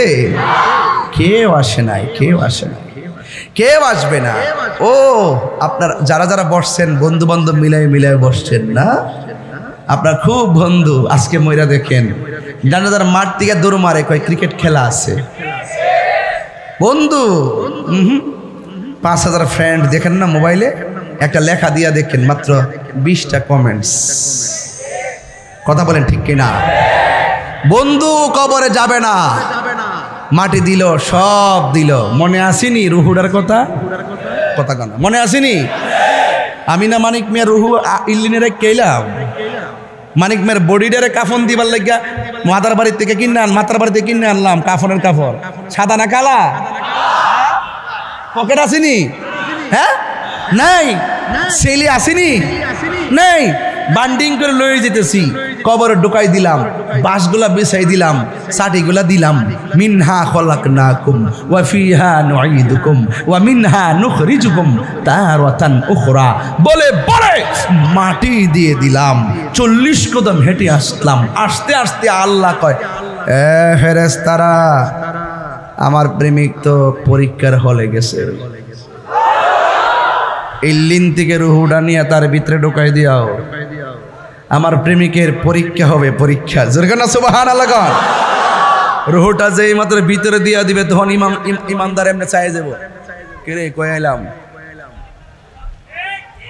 ইমানদারকে মাশাআল্লাহ, এতদিনে না আসল বাড়িতে আইলাম, এতদিনে না শান্তির বাড়িতে আইলাম।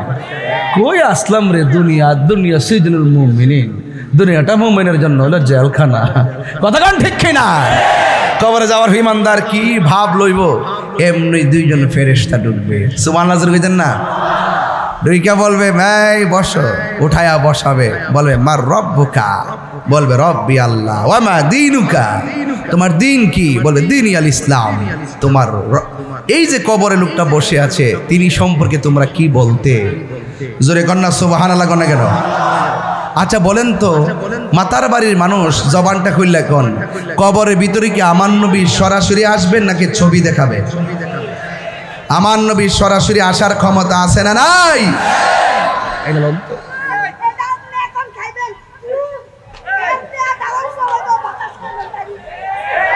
থাক থাক থাক থাক থাক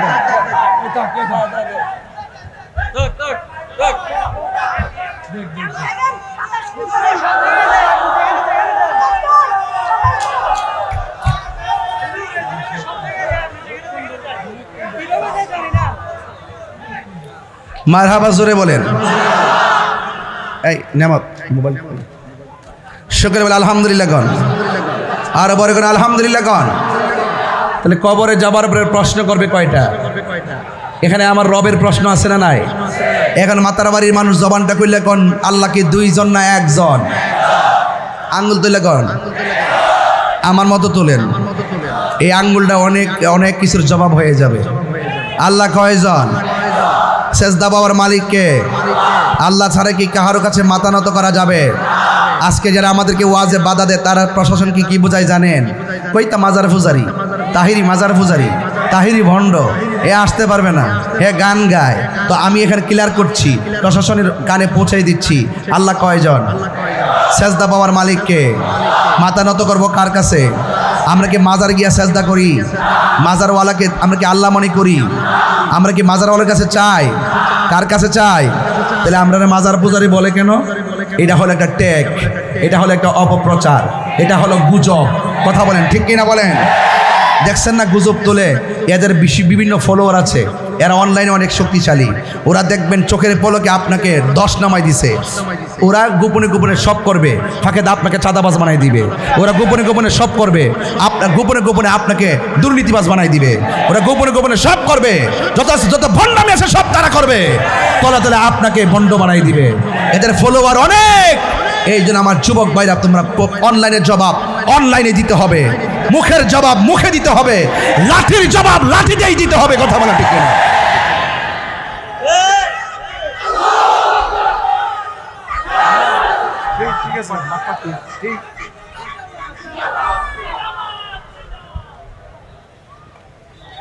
কষ্ট দিয়ে ফেলছি আপনাদেরকে, আমি কিন্তু কাউকে ছাড় দিব না।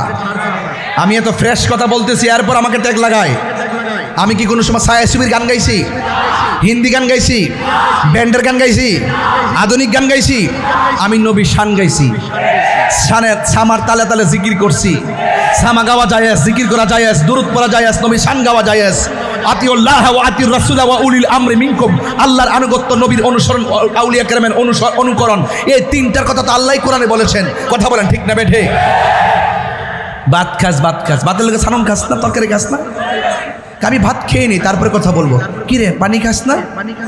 সব কথা কি বলতে হয়? সব কথা বলতে হয়। এই জন্য আমি এখন শান গাওয়া কমাই দিছি। লাস্টে শুধু একটা শান দিয়ে বুঝাই দিছি, আমারই শান সুর ছন্দ যদিও লাগে কারো মন্দ, নবীর শান সুর ছন্দ যদিও লাগে কারো মন্দ, যদিও লেগে যায় দ্বন্দ্ব, যদিও লেগে যায় দ্বন্দ্ব, আমারই শান আমারই সুর সবই যে নবীজির জন্যে, সবই যে নবীজির জন্যে। কবরে কি নবী না ছবি? ছবি। খারো খারো খারো,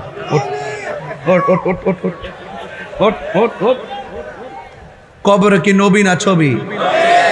হ্যাঁ তোমার কোকিল গায় কবরে কি নবী না ছবি? নবী। বাহ, পাস করছে। ও এটা চট্টগ্রামের মানুষ তো, এগুলো আশিকের রাসূল, কথা কান ঠিক কিনা? মদিনা বালার দেশত আস্তে ইদি ফরে কমো, ফরে এর ঠিক করবে। এই বাবা, এই আর সিলেস না, বহ এই যে বাতাস করতেছে, বাতাস করতে বসো বসো, আর দুষ্টাইম করিস না পাগলে, পাগলা দুষ্টাইম করিস না। আচ্ছা বহ, আল্লাহু আকবার জোরে কর। বাবা যেন আমি যে একটু ডানে বামে যাই, আপনারা কি রাগ করেন? আমি ডানে বামে যাই কেন? সব তো আমার বয়সের লেভেলের মানুষ বেশি, এই জন্য তাদের মাধুরীতে মিশে আমি কথা বলতেছি। এই তরুণ যোদ্ধা যদি আমার সাথে থাকে, ইনশাআল্লাহ 24 ঘন্টার ভিতরেই তো আমরা মাদক 24 কিলোমিটার মাটির নিচে ঢুকাই দিতে পারবো। পারবো কিনা বলেন? আরো যারা পারবো কিনা? এখন সবাই মিললে আকীদা ঠিক করেন। কেন বলতেছি? কারণ আছে। এত বড় দাড়ি নিয়া মাথার মধ্যে এমনি রুমাল দে, শাইখ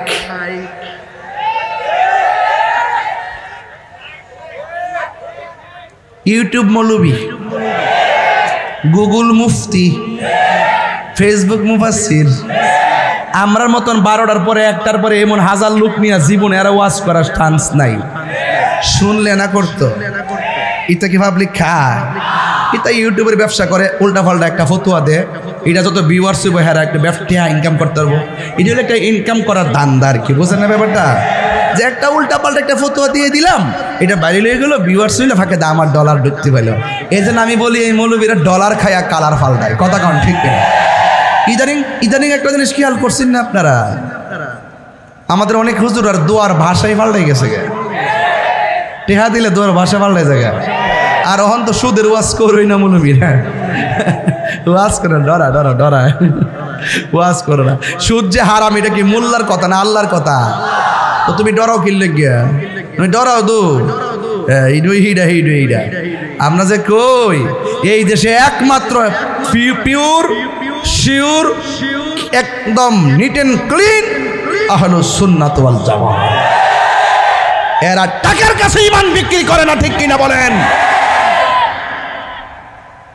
কি মৌলবি? গুমটা মৌলবি, ইউটিউব মুফতি, গুগল মুফাসসির, ফেসবুক মুহাদ্দিস। উনি বলতেছে কবরে নবীর উপরে দরুদ ও সালাম পড়লে নবী শুনে না,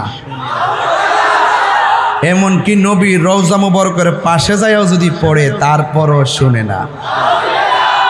এরপর কি বলে জানেন? কবরের ভিতরে নবী আসার কোনো ক্ষমতা নাই। এখন আপনারা মাতার বাড়ির মানুষ বলেন, কবরে কি নবী না ছবি? এই বিশ্বাস আপনাদের আসেনি? কার কার আছে? 2 হাত তুলে দেখেন না কেন? এই বিশ্বাস আমাদের আছে কিনা বলুন?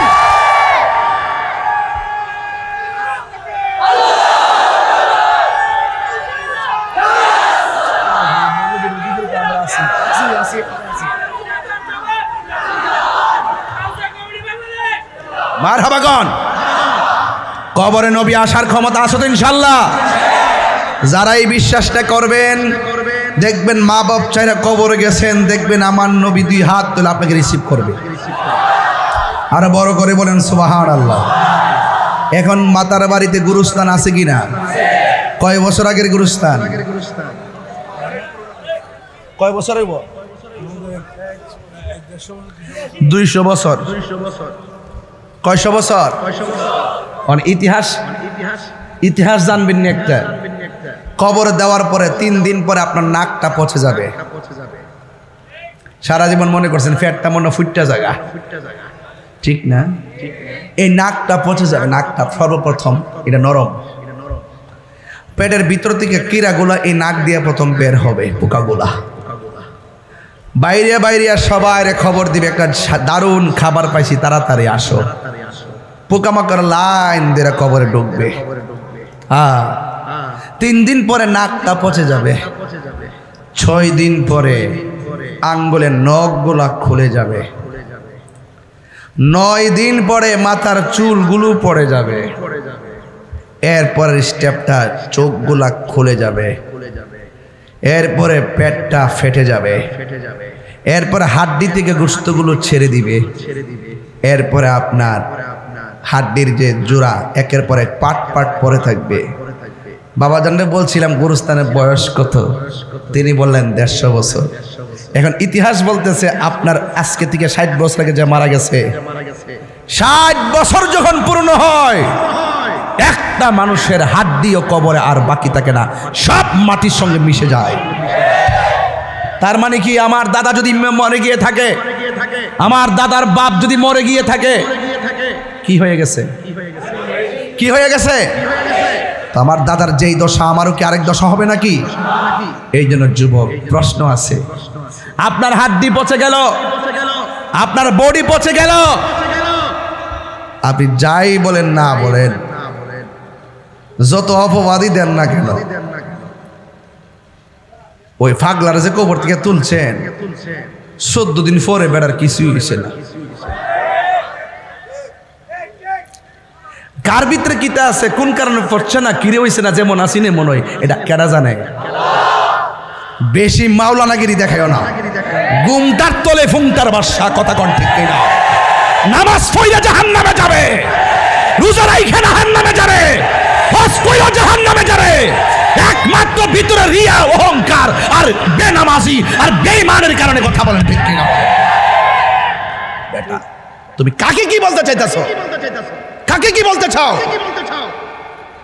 আমি জানি মন করলাম সে ভণ্ড যে হোক না কেন, দলিলে কি বলে, আজ থেকে প্রায় 400 বছর আগে কবর দিছে এক জায়গায়, নদী ভাঙ্গে গেছে, দেখতেছে ওই নদীর মধ্যে লাশ, যেমনে কাফন দিছে এইভাবেই রয়েছে, মাটি একজনকে খাইয়া শেষ করে লা, আবার কাহারও দেহের মধ্যে মাটি স্পর্শ করা, পোকামাকড় স্পর্শ করা আল্লাহ হারাম করে দিয়েছেন। এরও বান্দা, তুমিও বান্দা, আপনিও বান্দা, আমিও বান্দা। তো আপনি বান্দা কবরে যাওয়ার পরে পচে গেলেন, আর ওই বান্দা এখনো 750 বছর পরও ওই কবরে জিন্দা কিভাবে? তার দেহের মধ্যে পচন ধরে নেই কেন? তিনি বলছেন আমার জীবনটাকে মোস্তফার কদমে কুরবান করে দিয়েছি। একটা হলো বান্দা আর একটা হলো বন্ধু। বান্দা আর বন্ধু এক জিনিস। এবার আসেন দলিলে কি বলে। দলিলে কি বলে? এই কবরে 100 বছর, 500 বছর, 1000 বছর মানুষ পড়ে থাকবে। এমন একটা সময় আসবে যেই সময়ের ভিতরে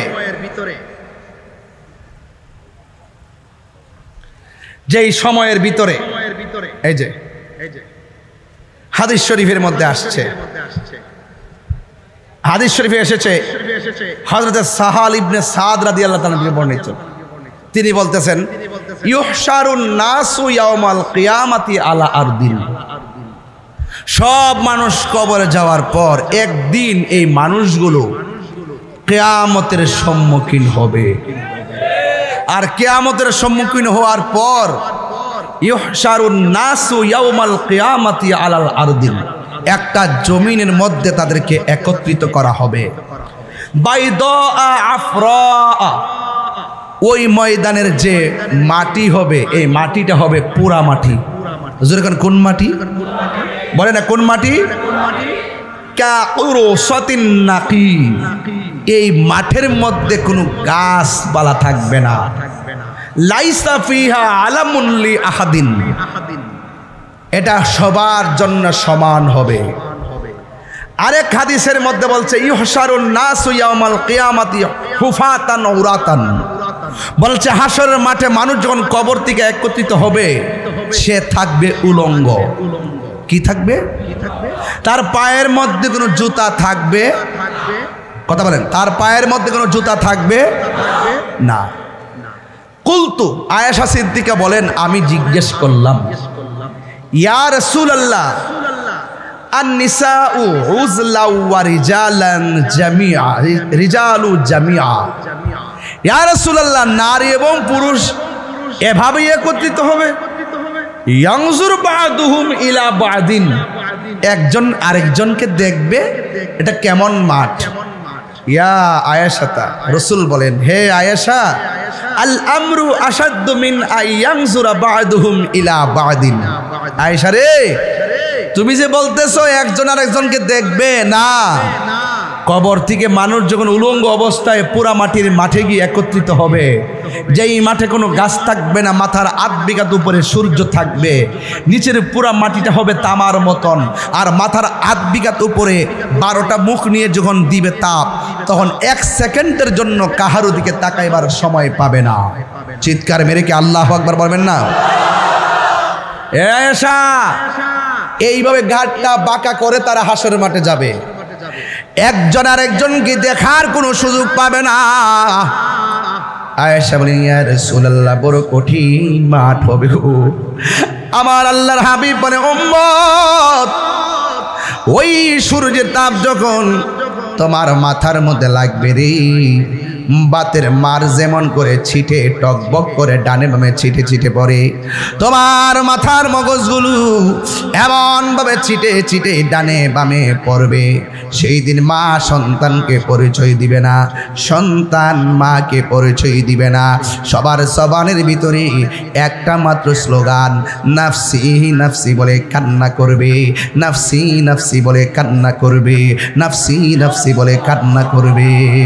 এমন একটা মাঠ, এই যে এদিকে দেখেন, কেউ গিরা পানিতে সাঁতার কাটবে, কেউ হাঁটু পানিতে সাঁতার কাটবে, কেউ কোমর পানিতে সাঁতার কাটবে।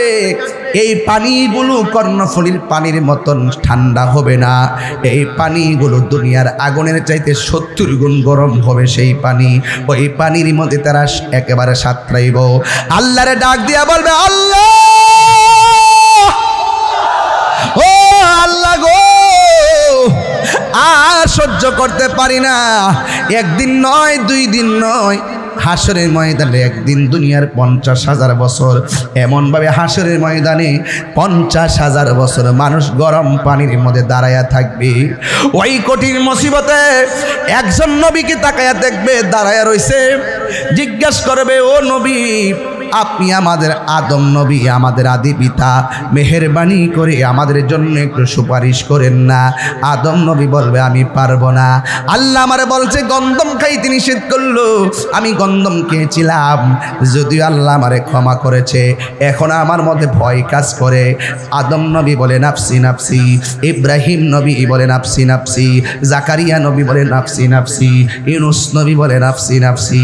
সব নবীগণ নাফসি নাফসি বলে কাঁদবে। ও যুবক, কেন নামাজ পড়বেন জানেন? কারণ হাসরের ময়দানে সর্বপ্রথম হিসাব হবে নামাজের হিসাব। এই জন্য নামাজ পড়ব। বেনামাজি হইয়া কবর গেলে নবী বলে, কবরের 2 পাশের মাটি তোমাকে চাপা মারবে। আর হাসরের ময়দানে নামাজের হিসাব না দিয়া একটা কদম সামনে যেতে পারবে না।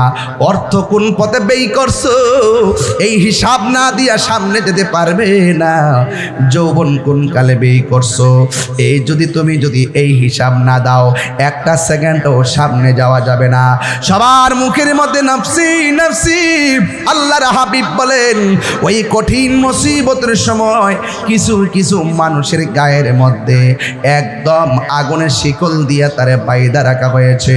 নবী আমার ডাক দিয়া বলে, আল্লাহ আকবার জোরে হবে, নবী আমার ডাক দিয়া বলবেন, আল্লাহ গো, আল্লাহ, এরা কারা গো যাদেরকে ওই শিকল দিয়া বেঁধে রাখা হয়েছে, আগুনের শিকল দিয়া তাদেরকে পোড়াইতেছে গো।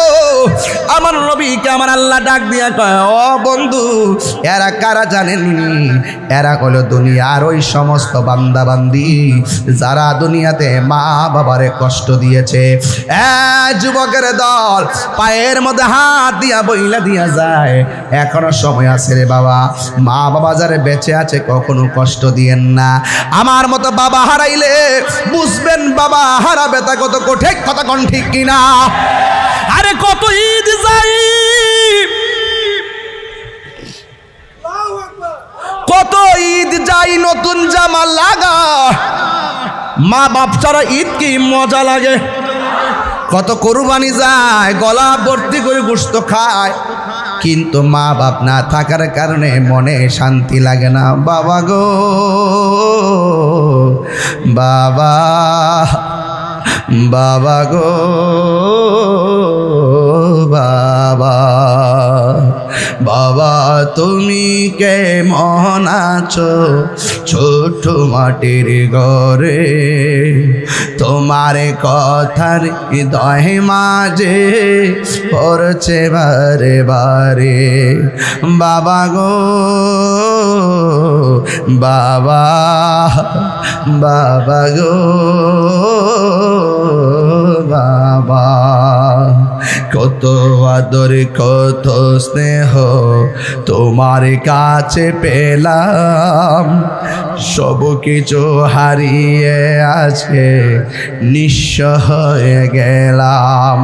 ভালোবাসি তোমায় বাবা, বুকটা যে যাইছি রে, ভালোবাসি তোমায় বাবা, বুকটা যে যাইছি রে, তোমার কথার হৃদয় মাঝে পড়ছে বারে বারে। বাবা গো বাবা, বাবা গো বাবা। নবী আমার ডাক দেয়া বলে, উম্মত রিদার রব্বি ফি রিদাল ওয়ালিদাইন ওয়া সাকাতুর রব্বি ফি সাকাতিল ওয়ালিদাইন। পিতামাতার সন্তুষ্টিতে আল্লাহর সন্তুষ্টি, পিতামাতার অসন্তুষ্টিতেই আল্লাহর অসন্তুষ্টি। এখন আপনারা জবান করে বলুন, আমরা মা বাবার খেদমত চাই কি চাই না? কারা কারা চান দুই হাত তুলে দেখেন ইনশাআল্লাহ। নারে তাকবীর, নারে রিসালাত। মার পাগল যারা তারা মোবাইলে ফ্ল্যাশ লাইটটা জ্বালায় দেন। এই কালো শার্ট পাঞ্জাবি বসো। মার পাগল যারা আছেন, বাবার পাগল, মোবাইলে লাইট জ্বালাই দেন। শেষ একটা গজল গায়ে যায়। আমাকে এখান থেকে ময়মনসিংহ যেতে হবে, এই জন্য অনেক দূর। বাবা গাজীপুর, গাজীপুর। একটু মোবাইলটা চালিয়ে দেন, নর্মাল সেট হলে সেট দাঁড়ান। কে বলছে বাংলাদেশ গরিব, টাকার অভাব নাই? এখানে মিনিমাম কয়েক কোটি টাকার সম্পদ। এই মোবাইলটা আমার দিলে তো মোটামুটি আর ওয়াজ নসিহত দরকার ছিল না। অনেক টাকা, অনেক টাকার খেলা। আমারটা তো ছোট্ট মোবাইল, একটু হাতটা লাড়া দেন তো বাবা, এরকম। মা কেন এত দামি জানে না সকলে বলো, এত দামি জানে না সকলে, জানতো যদি পড়তো দেখে কোরআন হাদিস খোলে, একটি হজের সওয়াব মিলে,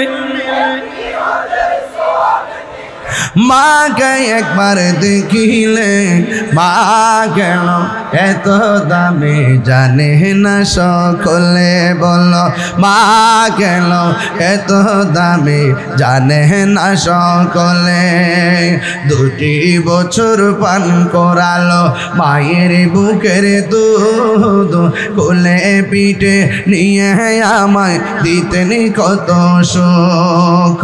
সেই মায়ের কষ্ট দিলে, সেই মায়ের খোদার আরো সটলে মা কেন এত দামি জানে না সকলে বলো মা কেন এত দামি জানে না সকলে জানতো যদি পড়তো দেখে কোরআন হাদিস খুলে একটি হজের সওয়াব মিলে একটি হজের সওয়াব মিলে মাকে একবার দেখিলে দেখিলে মা কেন এত দামি জানে না সকলে বলো মা কেন হাতলো আমি জানে না সকলে 10 মাস 10 দিন মায়ে গর্ভে দিল ঠায় রক্ত মাংস খাইয়া যেন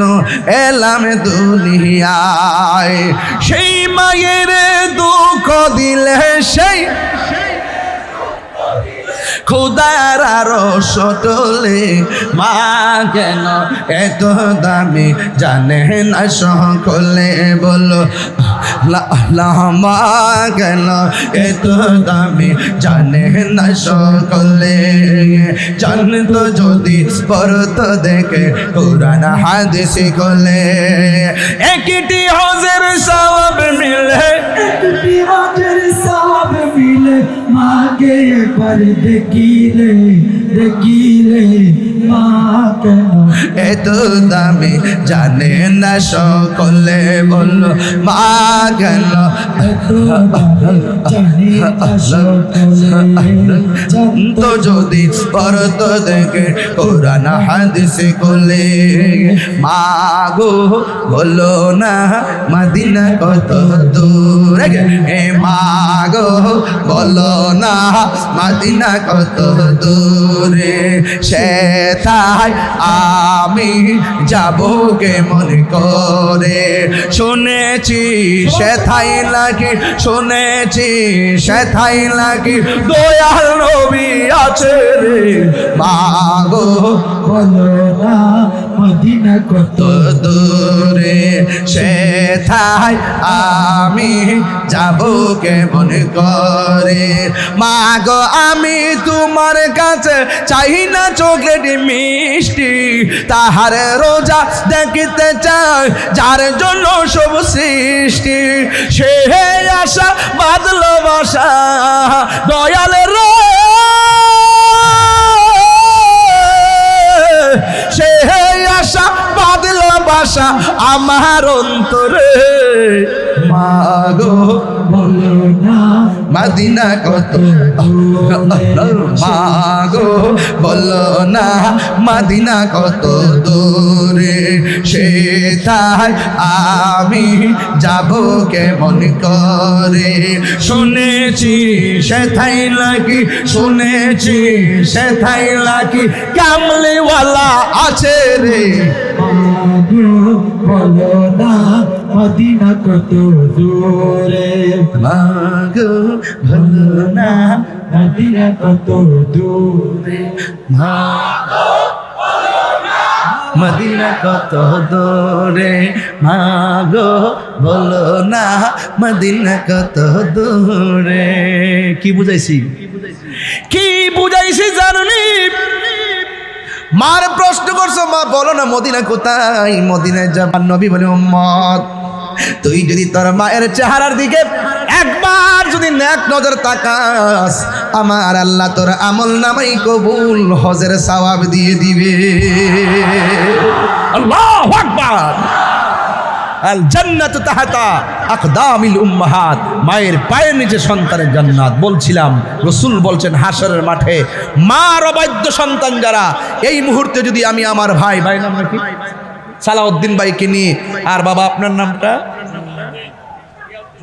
জয়নাল আবেদিন বাজানকে নিয়ে এই মুহূর্তে যদি আমি বাতার বাড়ি ঘরে ঘরে যাই দেখবেন 70% নালিশ আমাদের কাছে আসবে সালাউদ্দিন ভাইয়ের কাছে আসবে জয়নাল সাহেবের কাছে আসবে আমার কাছে আয়েশা বলবে হুজুর ওয়াজ তো করেন আমার সন্তান তো আপনার সামনে বসেই ওয়াজ শুনে কিন্তু আমার সন্তান আমার সঙ্গে ভালো ব্যবহার করে না 70% ঘরের ভিতরে সন্তান যারা মা সম্মান পায় না 70 কেন 90% ওই সন্তানের পরিবারের দ্বারা, সন্তানের বউয়ের দ্বারা তার মা ভালো আচরণ পায় না। কথা বলেন ঠিক কিনা? চুল পরিমাণ মূল্যায়ন করে না। যেই শাশুড়ি, যেই মা মনে করেছিল সন্তানকে বিয়ে করানোর পর আমাকে আমার ছেলের বউ আমাকে উজুর পানি বানিয়ে দিবে, আজকে খবর নিয়ে দেখলাম উজুর পানি বানাইবো দূরের কথা, পয়সা খাওয়ার পানি দেয় না। জামার টিয়া থাক আর না থাক এমন একটা চাপ দিব, 5,000 টাকার শাড়ি কিনে দিলে চলতো না, 20,000 টাকার শাড়ি কিনে দিতে হবে। আবার যদি জামাই যদি আলাদা কিনে নিয়ে আসে, গালটা ফুলে রাখবো, আমার পছন্দ হয়েছে না। জামার যেমন আয় স্ত্রী এটা চিন্তা করতে দিব না। আমার জামাই যতটুকু বেতন পায়, 20,000 বেতন পায়, ছেলে মেয়ে আছে, সংসার আছে, মা বাপ আছে, সব 20,000 বেতনই পায়। এখন শাড়ি যদি মার্কেটিংটা যদি এবার কিন্তু 50,000 লাগবো। ঈদের আগে একটা বাড়ি মারে, এবার কিন্তু আমার 50,000 টাকা নিচে হইতো না। এগুলো করবেন না। স্বামী যদি একটা 300 টাকার শাড়ি কিনা দেয়, মনে রাখবেন এটা 3 লক্ষ টাকার শাড়ি। ঠিক কিনা বলুন? আরো জোরে বলুন। আর বোর মার্কেট করতে যাঠি হই, সব মার্কেট করে কিন্তু মার কেনাকাটার মনে থাকে না। কাম্মা আমার মনে নাই, আব্বা কয় পুত্রে মন লাগতো না, পাঞ্জাবি জিরা সিটা নতুন ওই বালিশ নিচে দিয়া সকালে আয়রন কইরা ফইরা জাগা। ঠিক না বাজান? বিদেশ থেকে সন্তান আইলে সর্বপ্রথম মা তার চেহারার ফাইল তাকায়, আর বউ তাকায় হাতের দিকে কয়টা ব্যাগ আনছে। বউ কোনদিন মাতো নার নয় বউ আফন ও আবলুসন। আবলুসন মানে আবুল হোসেন। যদি আবার এখানে আবুল হোসেন থাকে মনে কষ্ট পাইব, তো এর লাগে আবলুসন কইছি আর কি। বউ কোনদিন মাতো নার নয় বউ আফন ও আবলুসন। বউ কোনদিন মাতো নার নয় বউ আফন। বউ তোরে ভালোবাসিব নিউ মার্কেট থেকে লাল শাড়ি কিনা দিবি যতক্ষণ না দিলে ও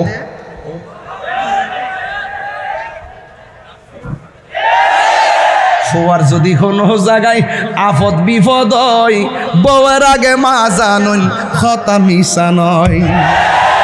বড় করে গো, ঠিক কি রাখো, কাগজটা লিখে দিব, আমি কাগজটা লিখে দিব। বউয়ার যদি কোনো জায়গায় আপদ বিপদ হয়, বউয়ের আগে মা জানুন কথা মিশা নয়। বউ তোর যেন তেন একটা গেলে আর 2টা আইব, চিন্তা করিস না। বউ তার মানে 3টা করিস না কিন্তু, সাবধান। বউ তোর জানতেন মা হইল অমূল্য ধন। বউ কোনদিন মাতো নার নয় বউ আফন ও আবলুসন। বউ কোনদিন মাতো নার নয় বউ আফন। ঠিক না? তুমি যদি তোমার শাশুড়িরে এই আঙ্গুল দেখায়া অর্ডার করো, একদিন এমন সময় আইব তোমার ছেলের বউ তোমার ফায়ের আঙ্গুল দেখায়া ইশারা করবে। খেতেরিডা খেতেই ভাঙ্গে, কামা তাদিনু তু দানে। যেমন কর্ম তাইলে আজকের ওয়াজ পরিষ্কার। মা বাবার মনে কষ্ট দিলে শাস্তি আছে না নাই? আরেকটা ওয়াজ করতে হইব, মনে হয়ে গেছে গা। একটু সময়টা বাড়তেছে, কষ্ট হইতেছে আপনারা। আর গাজীপুর জামনে চিন্তা করে লাভ না, আল্লাহ নিব বাদে। এই লোক কি নিউ মার্কেট গেলে কেমন লাগলো ওই জায়গাটা হারাইলে? এটা দেখছিলাম এবার, খুব সুন্দর লাগছে আমার কাছে, যে দাঁড়াইছি সুন্দর লাগে। এই জায়গাতে সুন্নিয়তের একটা প্রোগ্রাম দরকার, যে কোনো একটা প্রতিবাদ সভা হবে এখানে ইনশাল্লাহ। দেশের সার্বভৌমত্ব রক্ষায় আর ধর্মের সুরক্ষায় একদিন প্রতিবাদের আওয়াজ হবে। ঠিক কিনা বলেন? সবাই প্রস্তুত থাকো। ঠিক কিনা বলেন? রাজি আসি না নাই? ইনশাআল্লাহ। ওয়াজও যেভাবে আসেন, প্রতিবাদে তো যান না। এই যে প্রেস ক্লাবে ওই দিন হইলে আমার বিরুদ্ধে প্রতিবাদ, আমার নামে মিথ্যা মামলা করছে, এত ফেসবুকে লেখালেখি করলো, প্রতিবাদের মধ্যে আপনারা কেউ যান নাই। এটা গেছেন কম। এই লোকগুলো গেলে ওই দিন আমার মামলা প্রত্যাহার করতে বাধ্য হইত, কিন্তু আপনারা যান না। আপনারা আন্দোলনমুখী না, আপনারা রাজপথমুখী না। আগে যা হয়েছে হয়েছে, এখন কি আহলুস সুন্নাত ওয়াল জামাতকে 2 না 1? আমার তো একটা দায়িত্ব দিছে না? এবার কি আমরা ভাগ থাকবো? এবার চিন্তা করছি আমরা যে দিকটা যাবো একদিকে যাবো, এবার আমরা ভাগ হইতাম না। কথা কন ঠিক না বেটে? যে দিকে যাবো একদিকে যাবো। রাজি আছেন কিনা বলেন? দিন শেষে সুন্নিয়তে আমরা আপন। কথা বলেন ঠিক কিনা? আল্লাহ আমাদের সকলকে বোঝার তৌফিক দান করুক, আমিন কন। যাই হোক, স্টেজে বসছি, কারেন্ট 2 ঘন্টা হয়ে গেছে বাজান, সময়টা কোন দিকে গেল টেরও পাই নাই। তবে একটা কথা বলে দিয়ে যাই, এই মাহফিলটা আগামীতে হোক, আপনারা চান কি চান না? অসুবিধা নেই, আমি দোয়া করবেন আর কি। আচ্ছা ঠিক আছে। আমাদের আজকের মাহফিলের যিনি সম্মানিত মেহমানে আলা, জামিয়া আহমদিয়া সুন্নিয়া কামিল মাদ্রাসার সম্মানিত অধ্যক্ষ, সাবেক অধ্যক্ষ উস্তাদুল উলামা বাদরুল ফুকাহা আল্লামা অধ্যক্ষ সৈয়দ ওসির রহমান আল কাদরি হুজুর মদ্দাজিল্লুল আলী হুজুর একটু অসুস্থ থাকায় তিনি আসতে পারেননি। সবাইকে সালাম দিয়েছেন, সবার কাছে দোয়া চেয়েছেন, না আসাতে দুঃখ প্রকাশ করেছেন। আমরা হুজুর সুস্থ থাকুক, নিরাপদ থাকুক, রেস্টে থাকুক, আমরা সবাই দোয়া করি। আমিন কর না কি লেগে? আল্লাহ পাক যেন আমাদের এই আকাবেরকে নেক হায়াত দান করে, আমিন কর। আল্লাহ যেন হুজুরকে দীর্ঘ হায়াত নসিব করে, আমিন কর। ভাইরা আমার, এরপরে রাখলাম এখানে একটা গজলের জন্য রিকোয়েস্ট আসছে।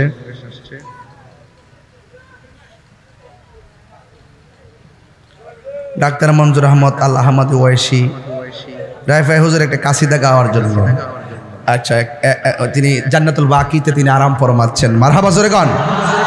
আমার মুর্শিদ নীল আমার মন কারিয়া, আমার মুর্শিদ নীল আমার মন কারিয়া, কে মন